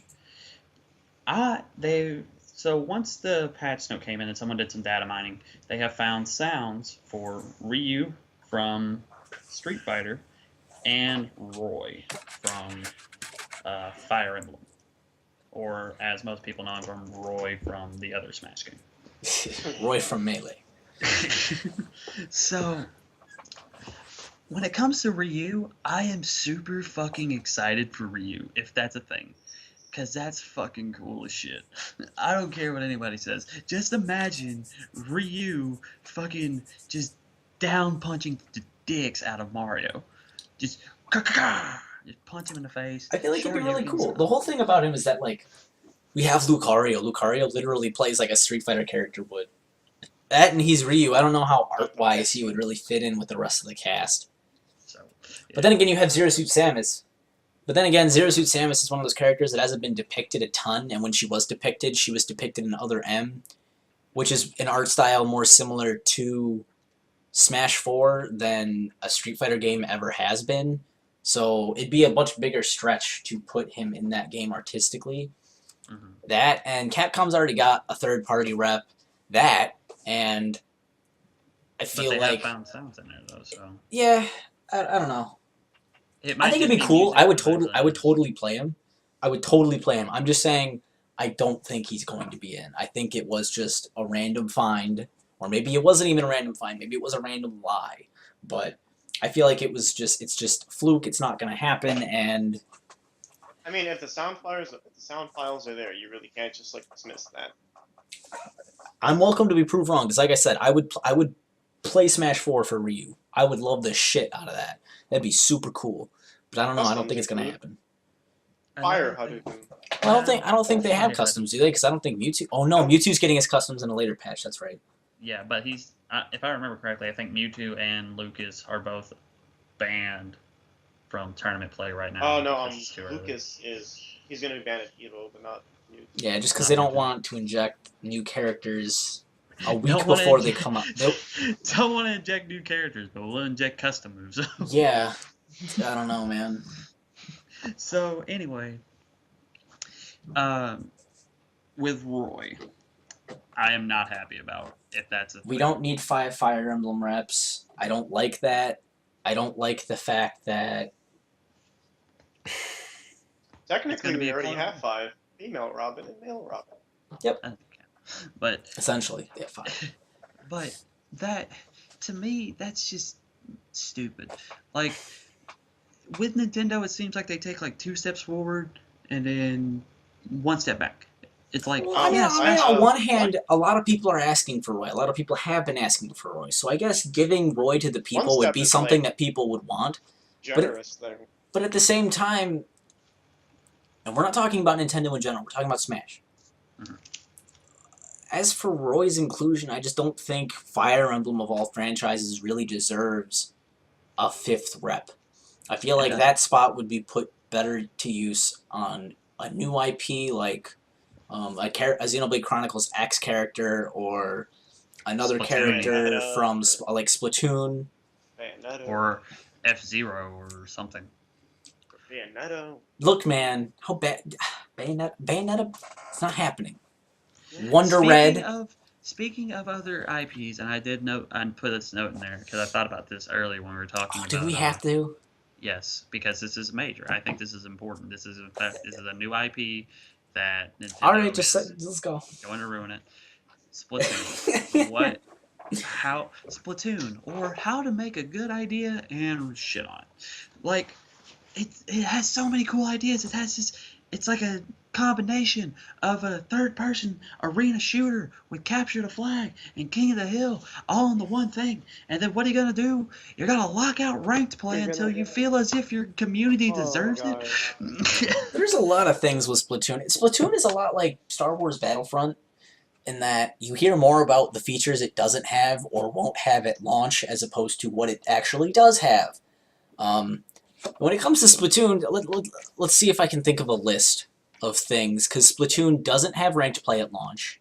It doesn't have the ability to customize controls and sensitivity from in-game. You have to actually leave the game, go into the options menu, hit the sensitivity options. It'll take you to through a loading screen into the actual like game test area. Then you can change your sensitivity. Then you leave, and then if you don't like it, you have to go back and do that whole thing. And if you ever adjust to where you need a faster or a slower sensitivity in the future because of whatever reason, you have to go through and adjust it all over again. It's really cumbersome. It's never been done in a game before, so I don't know how they've taken something that's been done for 20 plus years and fucked it up, but they did. And then let's go ahead, and I'm going to talk about this too as concerning Splatoon, the amiibos with it. Now, you know good and damn well the amiibos are going to be on a shortage. That's implied. Now, the issue with this is that some amiibos, I believe, if I remember correctly, are coming with gear. Now, some of this gear is cosmetic. The cosmetic gear is fine, but some of this gear is actually game impacting. And I can guarantee you it's probably going to be pretty fucking good gear. And that's not fair. That limits the... It's one thing to have DLC that gives gear. You know, don't pull a BlazBlue and make the best character in the fucking game DLC. But at the same time, you're having this DLC that's not going to be accessed by everybody, because I believe that like the girls Splatoon is already like pre-ordered out. Like it's already gone. Well, it's not even that. Like, even if the Splatoon were easy to find, it's just the fact, like, it's the problem with amiibos in general. And I don't really want to go too into just all these other things, because we have plenty of other things to talk about. We'll save amiibos for... We could talk about amiibos some other time. But the core problem is that I don't want to buy a Splatoon amiibo, because I don't like Splatoon that much. But I might buy the game. And let's say I buy the game, I end up liking the game. I don't want to buy the amiibo, or I can't because it's sold out. Why should I have to and be forced to buy a $13 amiibo just for a couple in-game items? That's not fair pricing. And not only that, but if you ever planned on being competitive in Splatoon, which won't happen because they're gonna lock ranked mode and launch. Yeah, most well, not only that, but let's look at ranked mode. Yeah. Because ranked mode is locked out at launch, and it's a game for kids. Expecting a hyper competitive ranked mode is stupid. Okay. It's not yeah. But here are the problems. Ranked mode runs on... When you think of ranked mode, you think of things like leaderboards, and, you know, something that makes you want to keep coming back and beat your friends and beat everyone in the world, so that way you can try and see if you're truly the best. You go there because you're a serious player. Even as a kid, I would jump into ranked modes of Halo and stuff in, like, middle school because I wanted to be the best. I wanted to know that I was the best. Splatoon doesn't have... Yeah, I'm hyper-competitive. But even there are plenty of kids like that. I know my little brother's like that. And it's just... The ranked mode has no purpose other than... It gives you an arbitrary skill rating based on C- to, like, S rank or A+. They haven't announced the top rank. They just announced that C- is where you're starting. So, let's say you go from C- to A+ rank, and that's the best rank in the game. You have no way of comparing yourself to every other A+ ranked player in the game. There's no point in playing that over playing normal ranked mode or just unranked mode, because the only difference is some arbitrary symbol up in the corner of the scoreboard. There's no leaderboards, there's no seasons with prizes and stuff like that. There's no point to it. They've defeated the purpose of a ranked mode entirely because they're missing basic features that make a ranked mode a thing.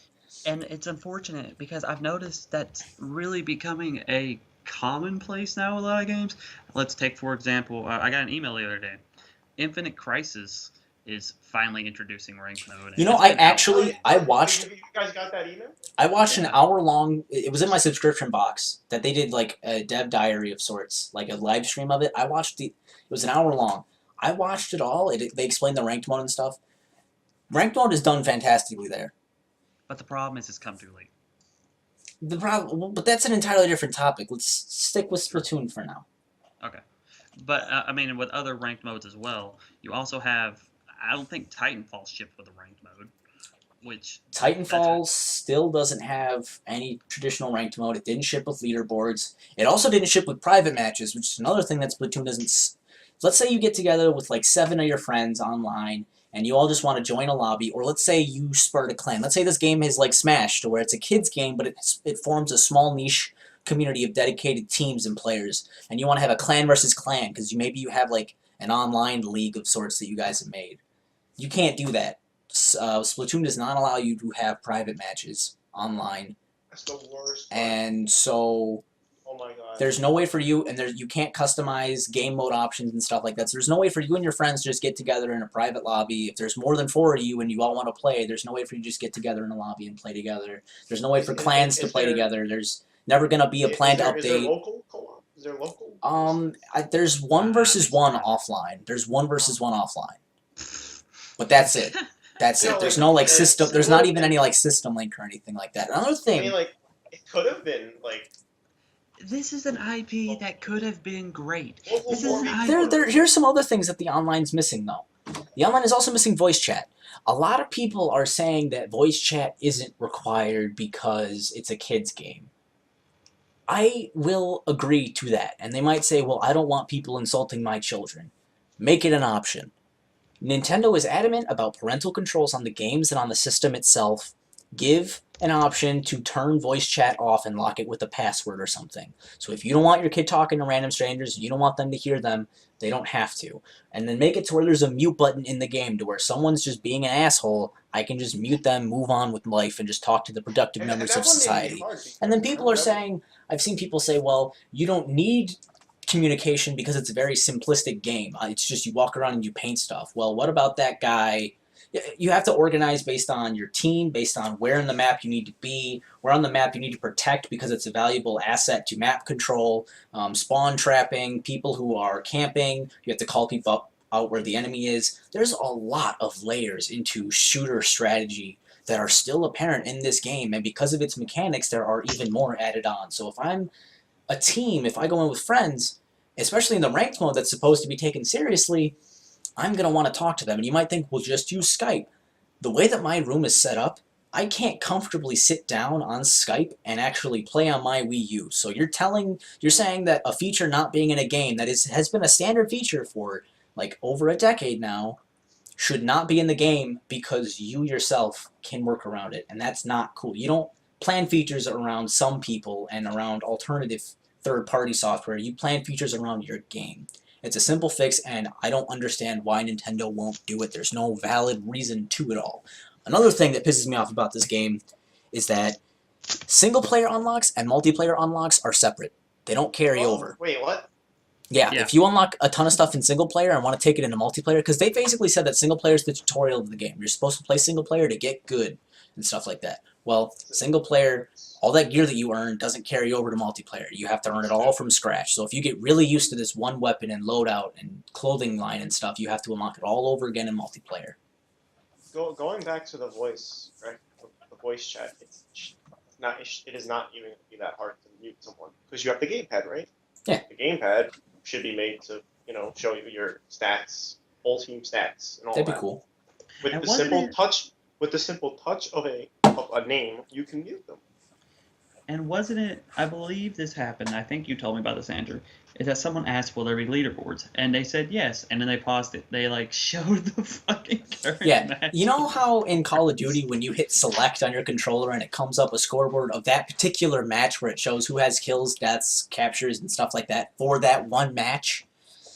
Well, when asked about leaderboards, the official Splatoon Tumblr account posted a screenshot of a scoreboard for an actual match and said that was the leaderboard. So there's no official leaderboards. It's pretty much been confirmed. It's just that. That's it. Scoreboards. Because that's what they think leaderboards are. This is how out of touch they are. I think Splatoon's going to be a good game. I don't think it's going to be a great game. I don't think it's going to be a game with longevity. I don't think it's going to be a game that sells well enough to make a new IP with sequels and a franchise around. And I feel like Nintendo really shot themselves in the foot because they've cut off every chance they have of longevity and huge sales by just not implementing basic features and fucking up the way that basic features work. And it's a I'm really actually looking at it right here. Quote from the Splatoon Tumblr, splatoonist.tumblr.com. Like Andrew said earlier, we'll put it into the description. Ranked battle report, Rita, blah, blah, blah. We can confirm, without a doubt, that Inklings must earn the right to fight in ranked battles by reaching level 10. Which, blocking off ranked mode until you hit a certain level is a brilliant idea, but here's the thing. They're locking off ranked play until X amount of people hit level 10, and they feel like they've seen people show enough skill to actually warrant an unlocking of ranked play. So you're locking a bunch of squids just moving around the board. They're locking off ranked play. I don't know how. Well, they're locking off ranked play until essentially they feel like the community is good enough and there are enough people that are level 10 or higher to earn ranked play. That's fine to an extent, but if you're launching without basic features, your game's not going to sell. People buy a game at launch for what it has at launch, not what it's going to have. Some people do that with DLC, and I think they're idiots. But by and large, I think it's safe to say the majority of people, if you were to ask them, would you buy a game because of an update it's going to receive in the future, or would you buy a game because of what it has right out the box the day you buy it? They would tell you the day they buy it. Mm-hmm. And what happens is you have games that launch terribly, and later on they may be. I feel like this is what's going to happen with Splatoon.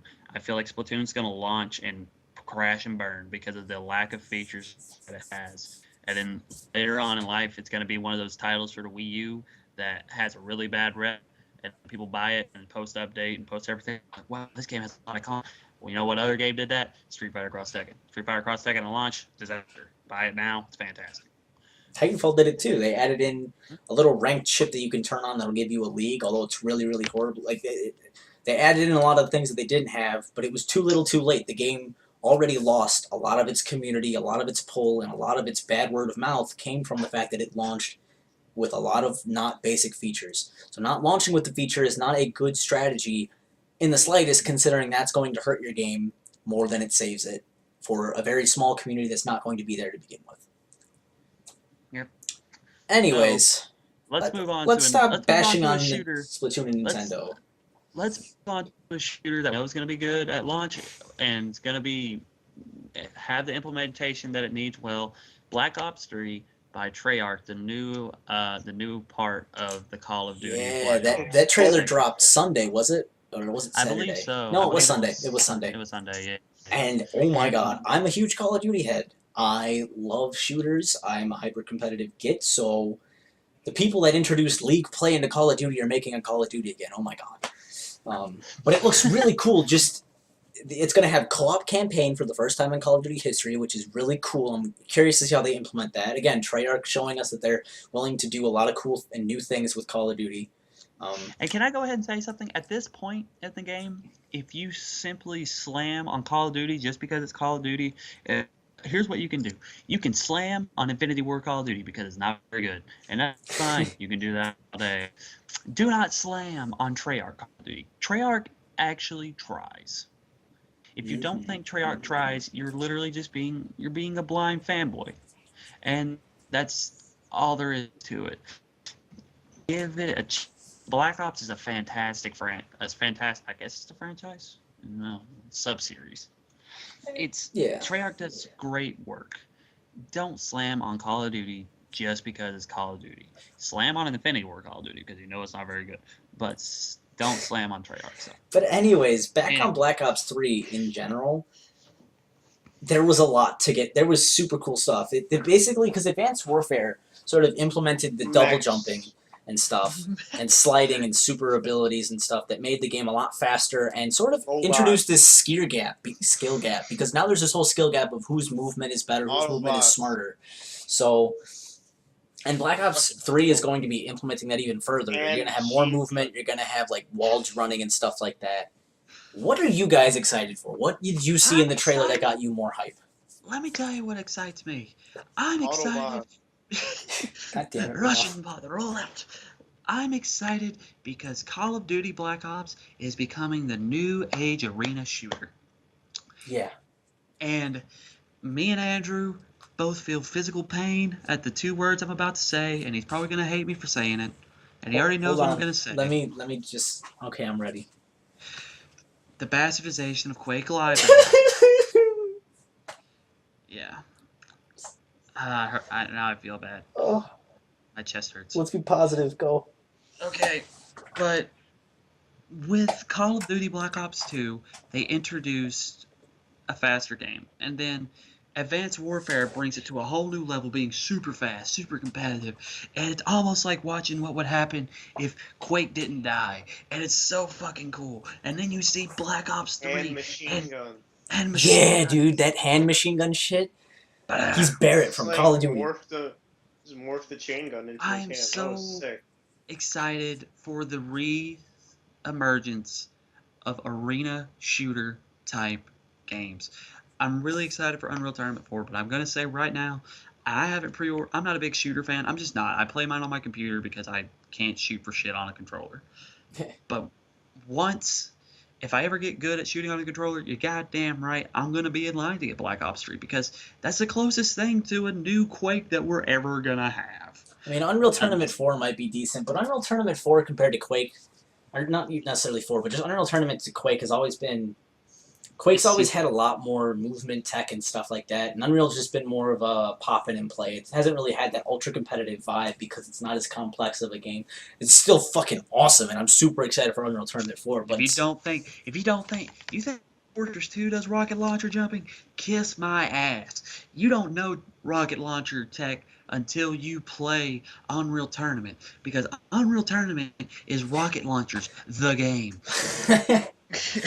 But, like, for me, one of my favorite things about the Black Ops 3 trailer was the fucking mech punching. Because they're bringing back, like, physical melee and stuff. And it looks like they're going to have, like, executions and stuff.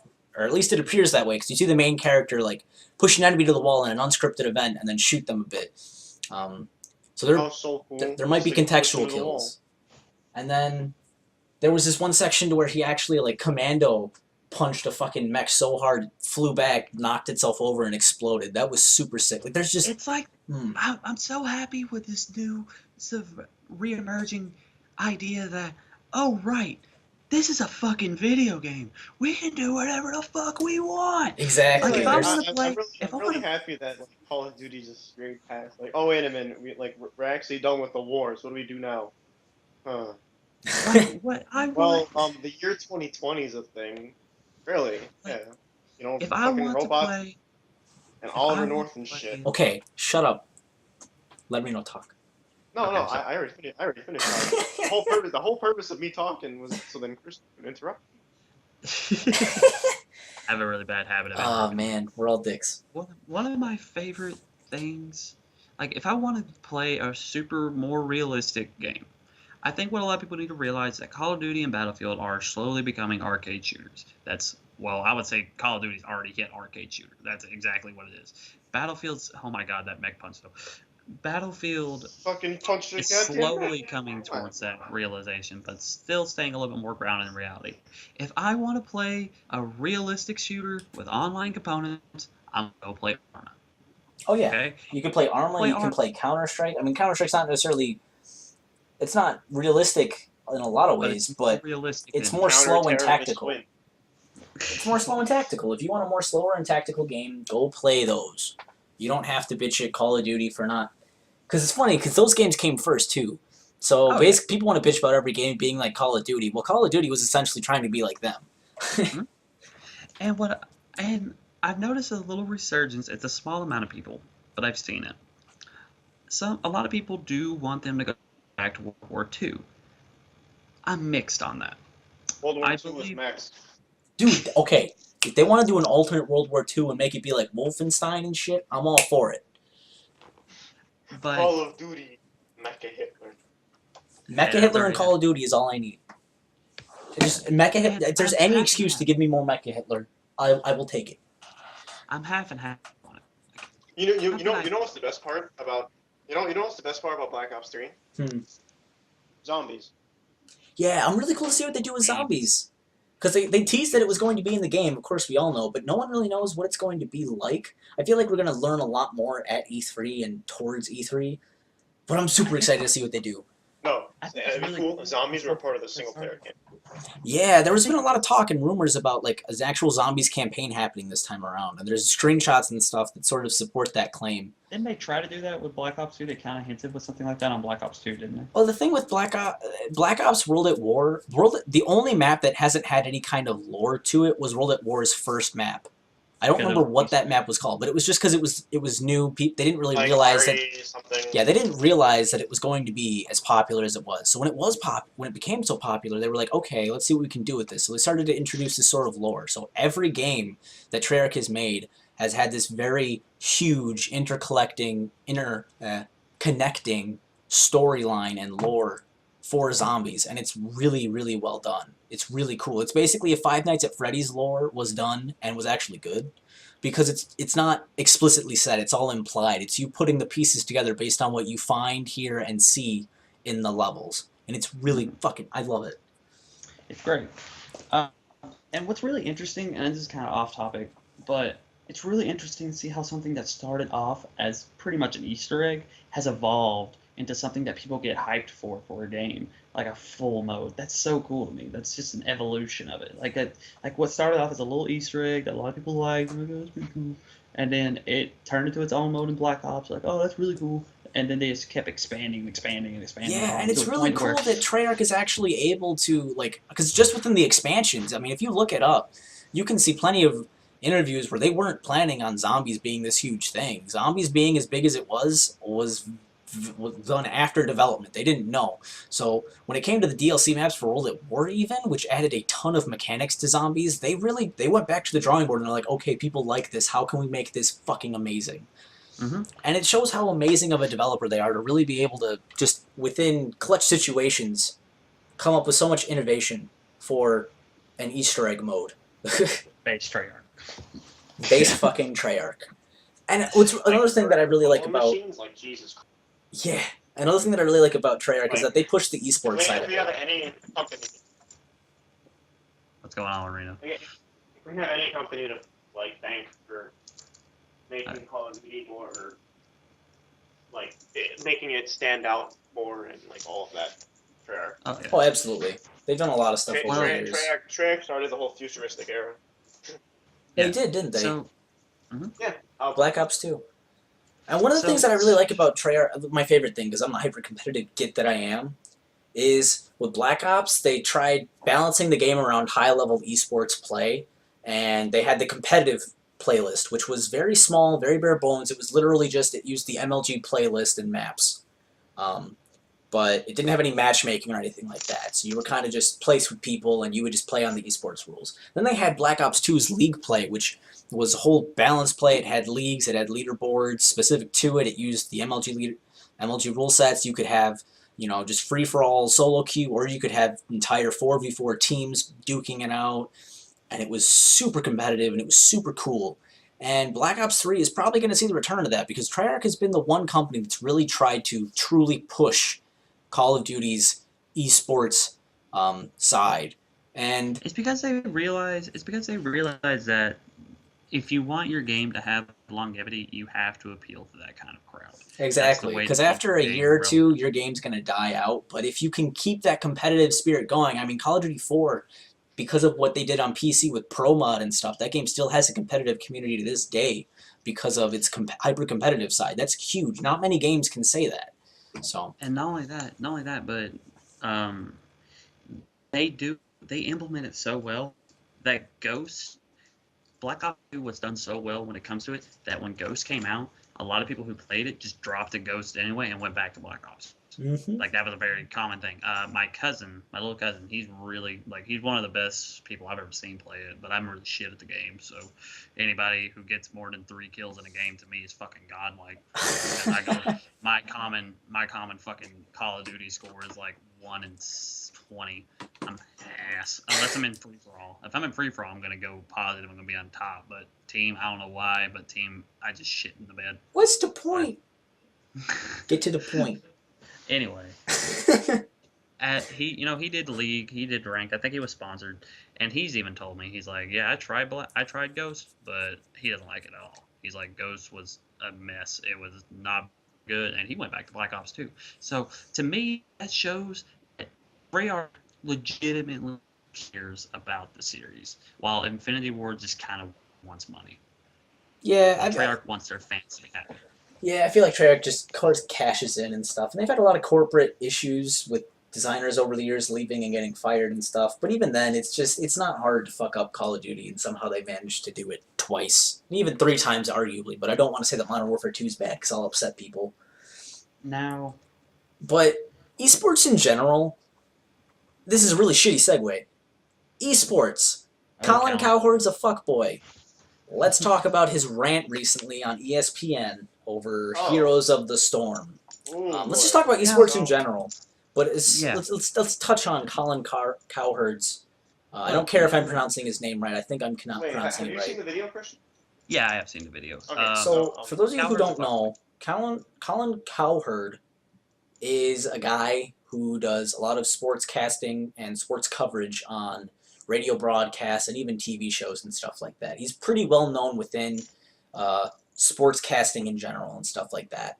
And recently, Heroes of the Storm, which is a MOBA created by Blizzard, had a tournament for colleges where it was basically like a collegiate tournament called Heroes of the Dorm, which aired on ESPN3 and then ESPN2 for the grand finals. And Colin Cowherd, God, I keep fucking up his name. Wait, like, let me see how you pronounce his name. Instead of saying Colin Cowherd, just say We Colin. just call him Cow. I'll call him Cow. Cow essentially went on his little show. I don't remember what it's called. I don't care to remember what it's called. And he basically... I think it's like Running with the Herd or something. Yeah, he bashed the absolute fuck. That's actually witty as fuck. Yeah, it's the Herd with Colin Cowherd. Okay. Good shit. So, and essentially, he bashed the ever-loving fuck out of it, saying things like, if you want to get me... This is what's going to get me off the air. If you really want me out, tell me to, cast and cover eSports, and if you ever had me cast and cover this stuff, I'll quit, I'll retire, and I'll move to a rural area, and I'll just sell bait in a tackle shop, because that's better than covering that garbage. And, Old man, lock these people in the basement and tell mom not to open the door. Yeah, like, I didn't mind him saying, quote what he said. I was perfectly fine with him saying, oh, hey, like, if I do this, I'll retire and all that. And then he said stuff like, to quote, like Donkey Kong was in my days and shit like that. Yeah, I'll take Donkey Kong, but anything more than that. Here's exactly what he said, and this is from VG 24/7 citation. That's what I have to do with an English major. Here's what's going to get me off the air. If I am ever forced to cover guys playing video games, I will retire and move to a rural fishing village and sell bait. You want me out, demand video game tournaments on ESPN because that's what appeared on ESPN2 yesterday. I tolerated Donkey Kong. That was the equivalent of me putting a gun in my mouth and having to listen to that. Now, Mr. Cowherd, I know you'll probably never hear this, but that's insensitive as shit, and you can go fuck yourself. Yeah, it was insensitive, it was in poor taste, it was just really wrong on every level. Every syllable that came out of his mouth was fucking stupid. And I understand to an extent why he was the way he was. It was just the fact that he was very animated and very overzealous, I guess I would say, with what he said.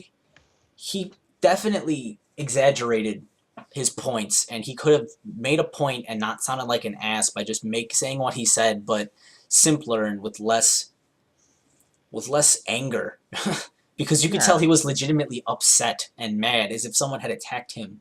And a lot of sports fans had issue with this, and the reason for that was because on ESPN2, normally around this time, especially on the day that Heroes of the Dorm's finals happened, they have the NBA playoffs. They'll show a couple of games on ESPN2.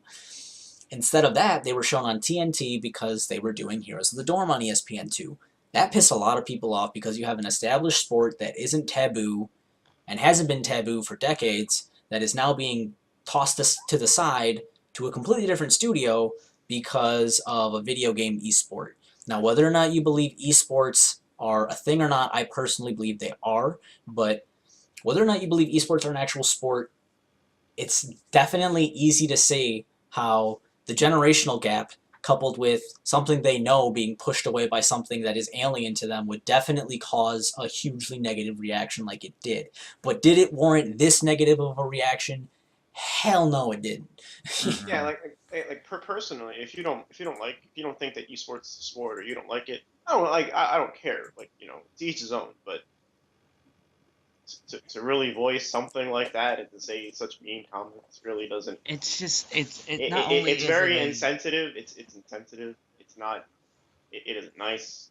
It's fun. Just it's very unrequired. And that whole analogy and that whole thing of people who were there, the people who were on TV, the people who finally got a chance to be on ESPN, it's finally doing something that they love.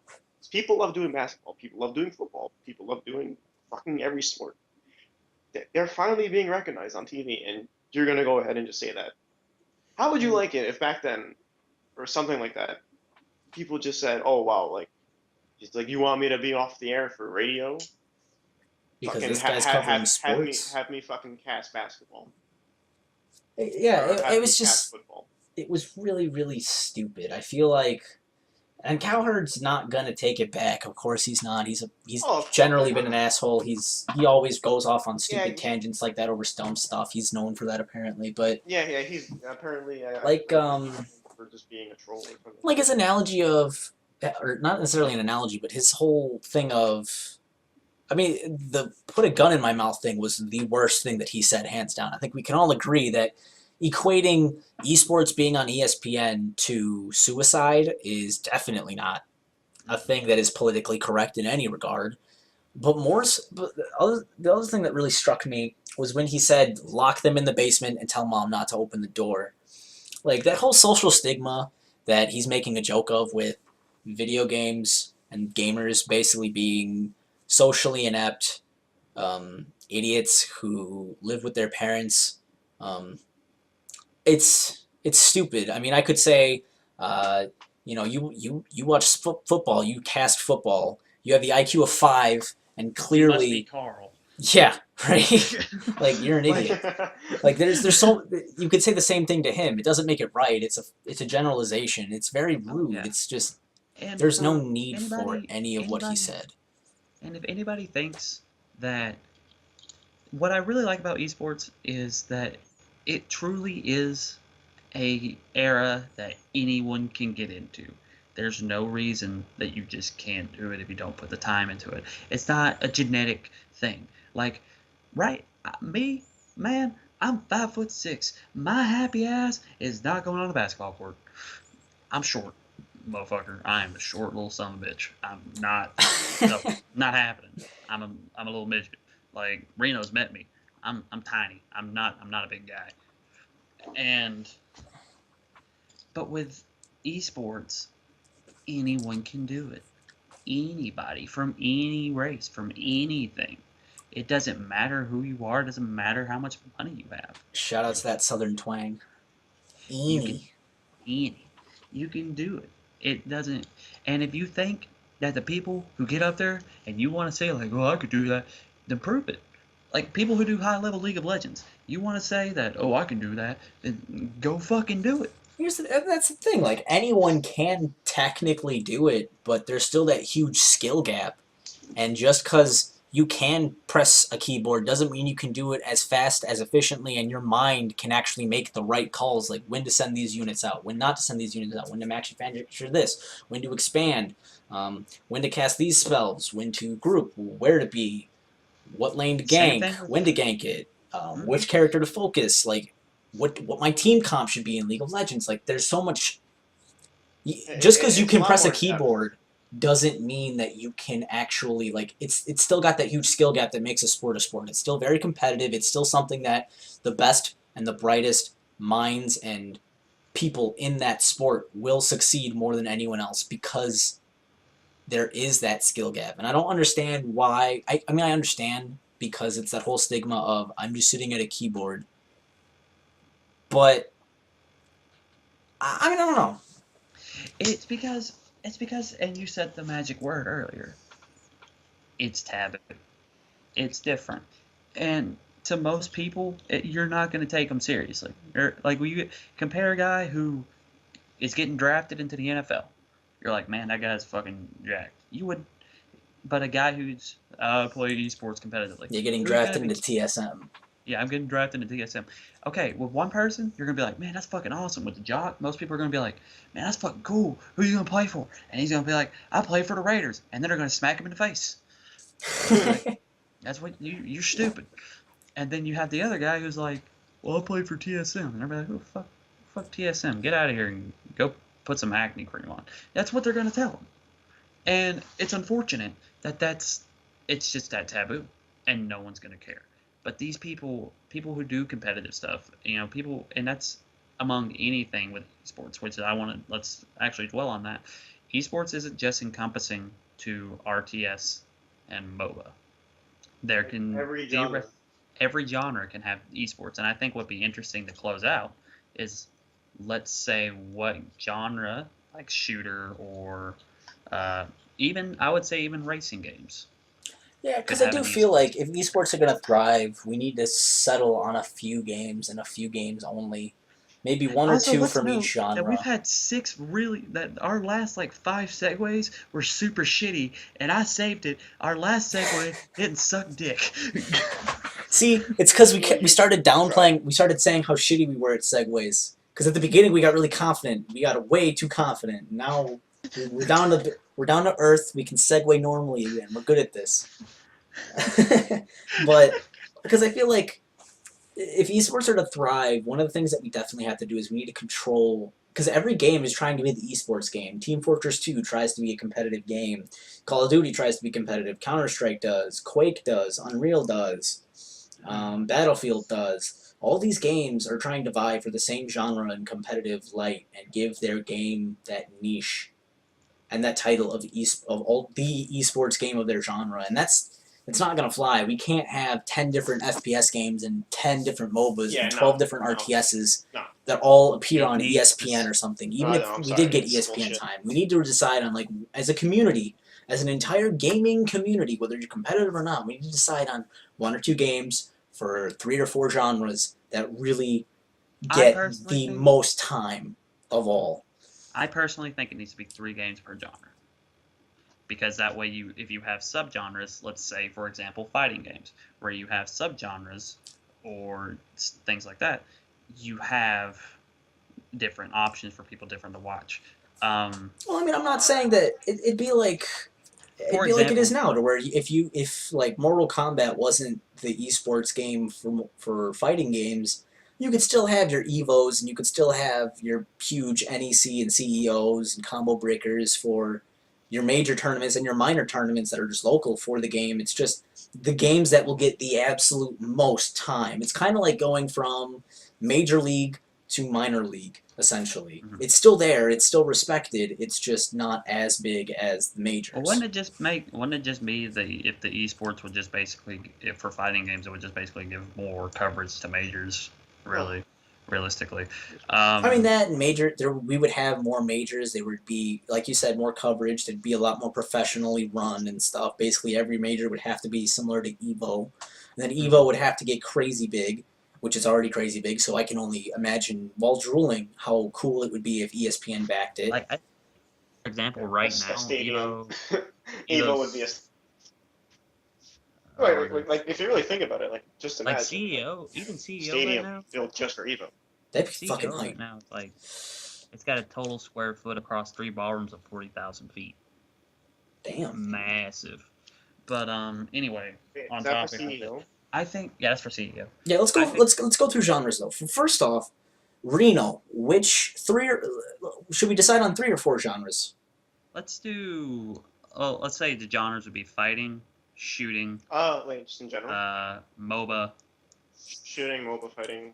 Let's put MOBA and RTS in the same thing because they're completely different. What? They are. Okay, yeah. Let's do those then. Well, RTS will basically be dominated by StarCraft. Okay, so we won't even say RTS because RTS is obviously going to be. You would have 3 games for RTS. You would have Total War. Total War could be cool. Well, the thing about that is those games take a long ass time. StarCraft takes a long ass time, but it only takes like a half hour to an hour at most. Age of Empires games can literally last all day. True. It's the championship day 1. The first match of Grand Finals. The whole set takes an entire fucking week. Oh no, he bracket reset. God damn it. Really does take a long time. It really does. Like RTSs are fine if it's StarCraft. StarCraft would be, so we're not even going to talk about, we'll talk about MOBAs, fighting games, and shooters. The 3 big genres people think of when they think of competitive games. And let me put a side note. We'll talk about other stuff. We'll talk about other stuff later on, but let's just get this out of the way for now. So Reno, what do you think should be the major fighting game, MOBA, and shooter? Or major. You want like 1 game? You can pick 2 or 3. Well, seeing as how the Fatal 8 happened with MK and Capcom Pro Tour is a thing, I would say obviously Street Fighter 4 or Street Fighter 5 when that comes out, most definitely, and Mortal Kombat X. Okay. Shooters, obviously you'd have Call of Duty, but like the newest one. I Yeah. really don't see. I just don't see Battlefield being as big of an esport as Call of Duty could. Yeah, I agree. It's just it's just a weird thing. Like I just don't see it. People don't really think about Battlefield in a competitive light. It's mostly just you jump into a lobby. It doesn't even have that competitive side where there's a big tournaments or anything like that. You don't really hear about that. With Call of Duty, you do. So what other shooters would Yeah, you that's pick what I'm then? saying. Would you pick any other ones? For shooters, probably like Unreal Tournament 4 That'd be cool. because obviously like there's gonna be some leeway with that. Yeah, that's the newest thing. I agree. For like MOBAs, I would definitely say Heroes of the Storm since Heroes of the Storm was taken the very first initiative to be on TV. I agree. Wait, no, wait, what wasn't Dota on TV? I don't think it was on. It wasn't technically. It was streamed, and it has major. It had major stuff for it. Like it was streamed, had major things, but for the most part, it wasn't on. Yeah, I know the World Championship wasn't. So maybe there was another side tournament that was, but I know the World Championship was not on like ESPN or anything like that. Okay, It was just so a major stream on Twitch. definitely Heroes of the Storm and most likely League of Legends follow suit after that. Okay. Now you, Christian. Okay, so for fighting games, I think Mortal Kombat X because that would be the best way to get a Western audience involved. Okay. Honestly. And while I do agree with Reno that Street Fighter, and as you guys know, as I've stated, that if I walk down the street and ask somebody, "Hey, name a fighting game," they'll probably be like, "Oh, I guess Street Fighter," and they would know that's Street Fighter thing. But, and here's the big but, I think Marvel, personally. I think Marvel is more fun to watch. I think Marvel is way more fun to watch. I think it's a lot easier for a lot of people to get into. There's a reason that it grows, that it has its huge numbers. Yeah, and I'm not gonna lie, even though I just like Marvel a lot. Like in Street Fighter 5 will probably kill Marvel, unfortunately. Once Street Fighter 5 comes out, most likely Marvel's gonna die. Nah, you don't think so? But no. Well, okay, Marvel 2 is essentially dead, whether you want to believe it or not. It has tournaments every now and again, but as a main stage game, it's not really there anymore. Yeah. I feel like Marvel 3 is good. It's not going to die right away after Street Fighter 5 comes out, but I feel like a year or so after Street Fighter 5 is out, meta's been, there, and the few patch notes that come out, maybe some DLC or something like that. I feel like Marvel is not going to be a main stage game anymore. And but I do think to get people into fighting games, Marvel 3 is the one to do it, because I haven't met anyone who's barring one guy who's played Marvel 3 who doesn't like playing it. They might not like playing it online because they'll just get curved, but most people love the shit out of Marvel because it's fun. You just realistically, for anybody, you can just smash your face on your stick or on your pad, and you'll probably do something worthwhile. And it's fun for everybody. There's a diverse cast of characters. It's quick. It's fast-paced. It's characters that anyone can recognize, both from Marvel comics and from... Okay, I can definitely see a reasoning here. And that's what I think. And what was the other one? Shooters? Yeah, shooters and the MOBAs. Okay, well, let's go ahead and blank out the obvious. The Blops 3 is going to be competitive. I mean, unless you're stupid. If you're dumb, if you're dumb, you disagree, and you're just being a stupid hipster. You're like, Call of Duty. No, shut up. I what think about your other shooter? Unreal Tournament 4, when it gets released. However, and here's the big however, as you said, Unreal Tournament never really had a big competitive following except in Capture the Flag eras. Maybe CSGO, because CSGO is already hitting it. Yeah. But definitely, if Quake Live gets a patch, which will never happen, if Quake Live manages to get fixed, I think that could take it. So honestly, between the two, I'm barring out Unreal Tournament because it's already been said. I know it'll eventually happen, but I don't know if it'll take off either CSGO or Quake Live if it ever got patched. But of those two, probably CSGO, because CSGO has a huge international following, not just Western. Blops has a Western following for the most part, I believe. I think it's mostly Western, and I think there's some European, but for the most part, it's huge in Western. It's huge in the West, and it's huge in Europe, but it's not that big in like Korea, which is the mecca of esports. Yeah. So. freaking national sport.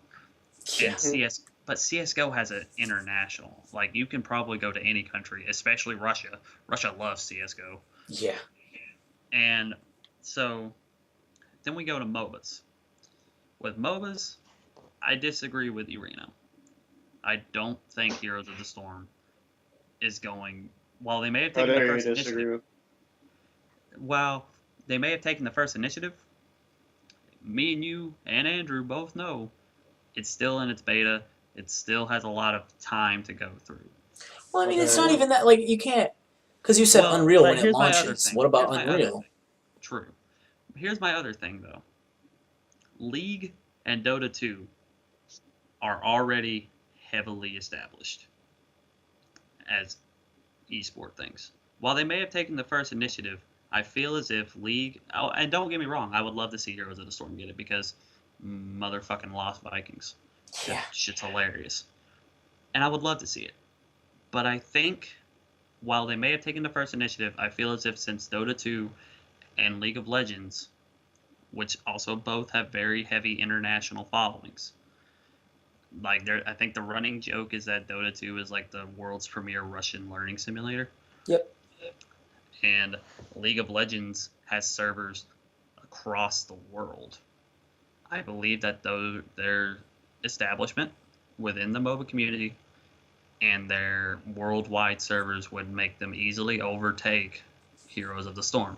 Now, that saddens me because I really like Heroes of the Storm. I think Heroes of the Storm is fast. I think it's cool. I think fucking Space Marines riding on horses is the most hilarious thing I've ever seen in my life. It's the best thing ever. Right? Big guy, fucking. But I think because of their establishment of Dota 2 and League of Legends, I think they would easily overtake Heroes of the Storm. And also because it is Blizzard, Blizzard has a lot of focus on other projects as well. You know, Riot's pretty much League of Legends. I think Dota 2 is mostly community driven with Dota. Yeah, there's a company that works specifically on Dota 2. Yeah, while with Blizzard has Heroes of the Storm and StarCraft 2 especially. StarCraft 2, Warcraft, and Hearthstone. Diablo, Hearthstone, bunch of shit. They have a bunch of other things. So if one starts falling behind, they'll try a little bit to try and get it going. But if it just doesn't work, then fuck it. Yeah, I feel like Blizzard's gonna support the game no matter what, as long as it's not dead in the water. Mm-hmm. But even then, I feel like it won't get as much attention because they have other problems. It's not something that Blizzard will be able to focus on entirely, considering they're gonna. If they would have, okay.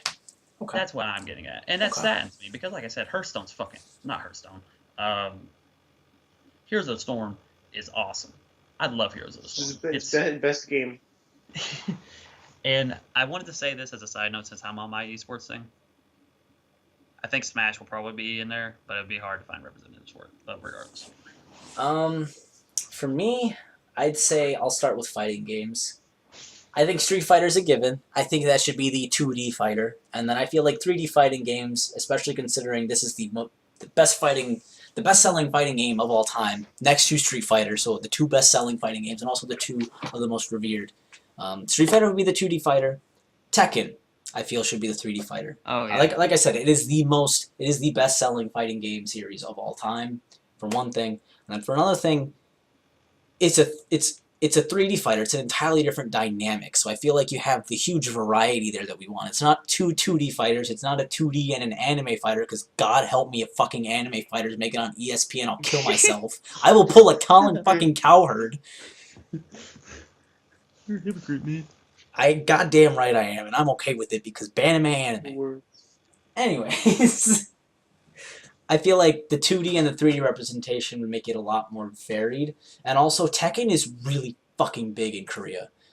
Really? And just Asia in general. Tekken is huge. Tekken is on, like, main stage television there.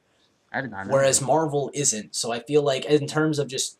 Because the cool thing about esports is that all of them, if done properly, except for maybe Call of Duty, could reach international scale. If we can interject them nationally, then we can get the whole world to have world leagues and international tournaments and shit that are on, live television that draw in numbers like Super Bowl because they're being viewed worldwide. That'd be fucking hype.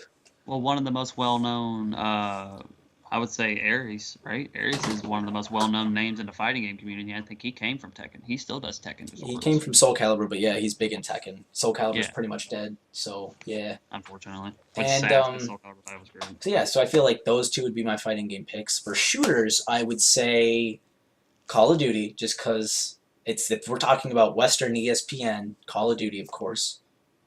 And then the second game, if I only had to pick two, I would say it would be a tie between Counter-Strike Go, Quake Live, and I'd have to see it myself, but Unreal sells extremely well and has a huge fan base, even if it's not hyper competitive. So I feel like maybe if it's done correctly, Epic could foster a good community. And I'll also even say as another candidate, because it's had huge success in MLG circuit, Halo. Microsoft. Halo. Said anything Wow. about it. I'm stupid. I don't like the direction that Halo is going in, but that's a different topic altogether, and I feel like because Halo has had this huge MLG, they've been on ESPN before, and they've been the most popular game MLG's ever had in terms of when it was on ESPN. It's not anymore, otherwise Call of Duty would have that, but it used to be huge during the Halo 2 and Halo 3 days.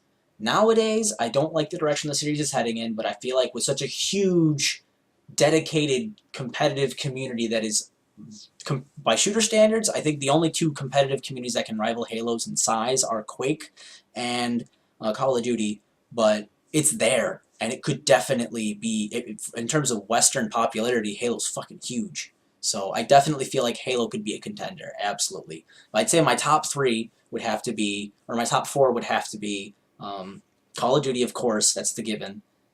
And then my second slot would have to go to either Quake Live, Halo, or Counter-Strike. And then possibly, if we wanted to throw in a fifth, Unreal. But I highly doubt it.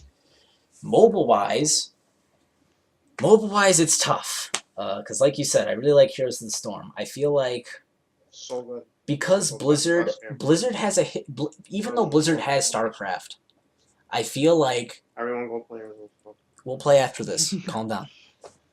I feel like Blizzard has enough knowledge with making esports happen internationally, and they're already in there, and they've been there for decades with StarCraft, that they know enough about the industry, and they know enough how to make people want it, and they already have gotten deals with ESPN, so clearly they know how to make the people want it, and they know how to basically get their foot in the door, whereas League of Legends has just been okay with just sitting there and live streaming and not really trying to be anything bigger.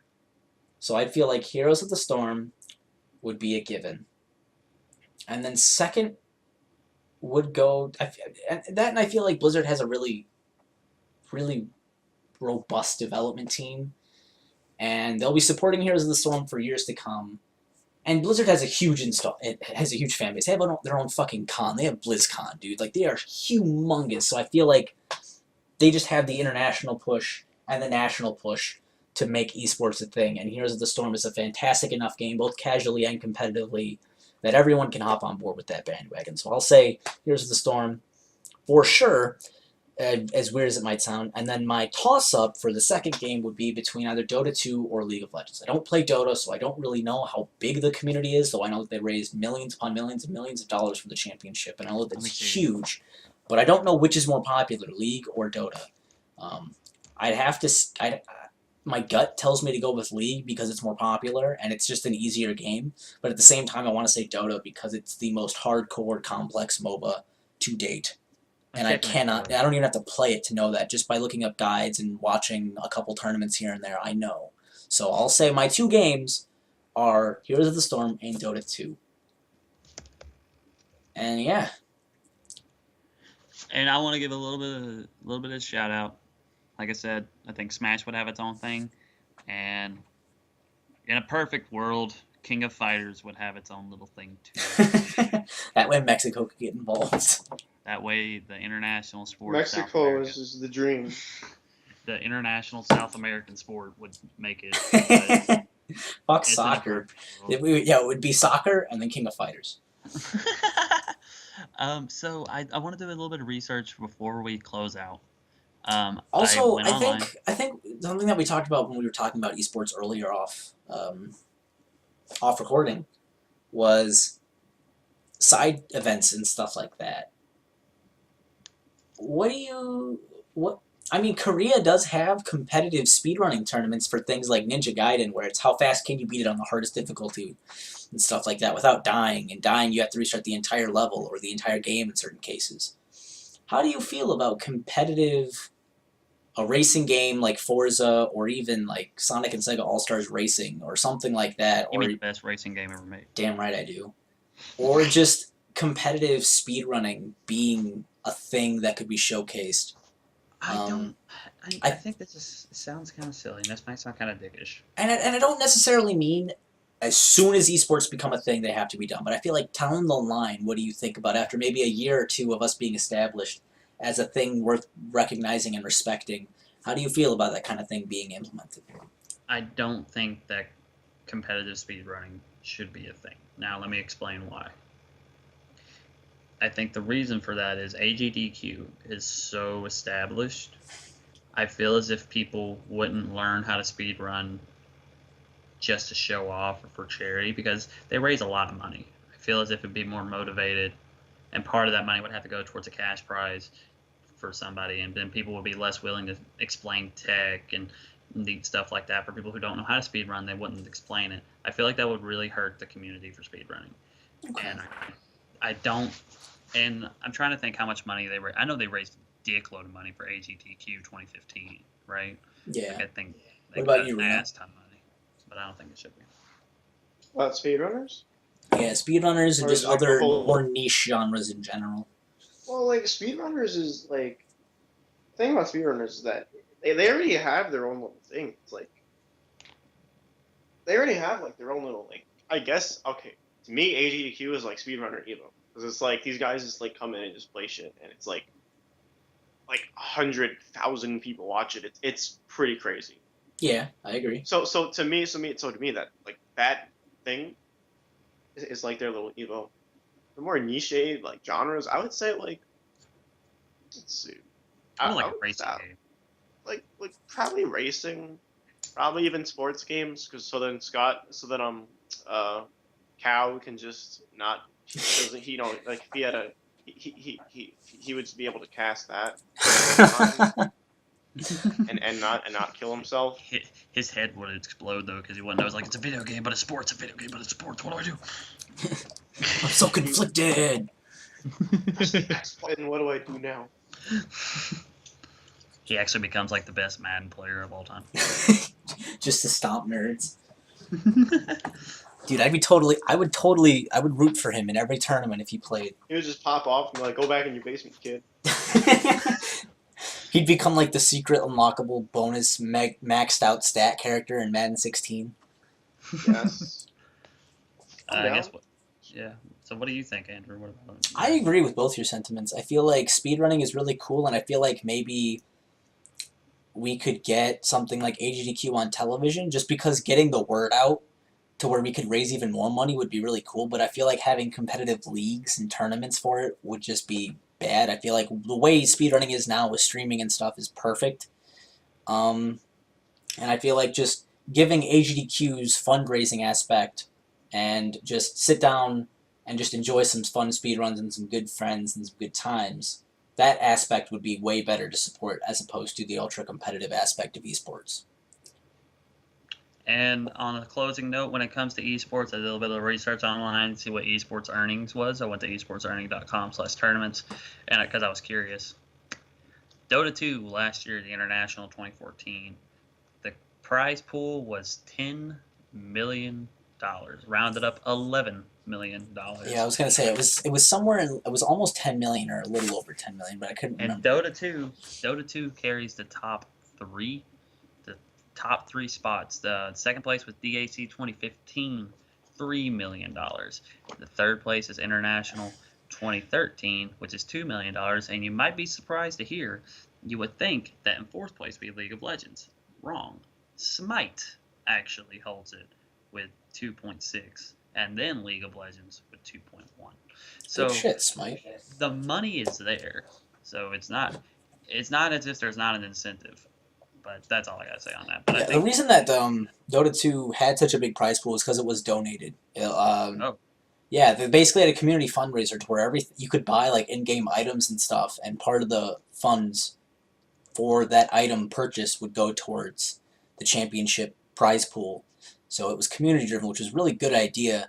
And if you want a way to get international teams pumped for a huge international tournament, you give them $10 million. You tell them you can win $2.5 million with your team if you win this tournament. And yeah, that'll get me pretty excited. That'll raise the stakes quite a bit. It encourages a lot more. yeah. Like it really, like I'm just saying, it encourages a lot more out of the player. Mhm. Because then you're like, not only are you playing for like pride and the fun, you're also playing for $2.5 million. Oh yeah. All right. Well, I think So- we can close on that note. Yeah, we've been 2 hours and 16 minutes so far. So yeah, there's quite a bit here, and I'll chop it off.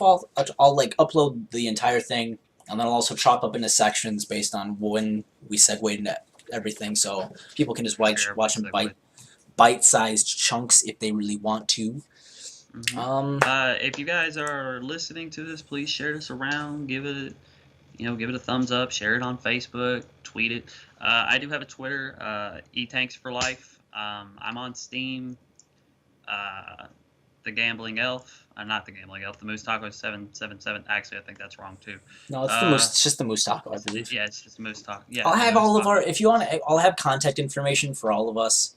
Barring Reno, I'll have contact information for all of us down below. So if you want to get in touch with us, you want to play some games with us, you want to just talk to us some more on something like Facebook or something, I'll have that. Otherwise, I think we're good. yeah, I think we're good. Thank you for listening. I know this is kind of a long one, but thank you very much for tuning in. This is SpacetoJump, and we'll see you guys next time. Bye-bye. Goodbye. Say goodbye, Reno. I just say goodbye. Say it again. This is my third time saying goodbye. Bye. All right, goodbye.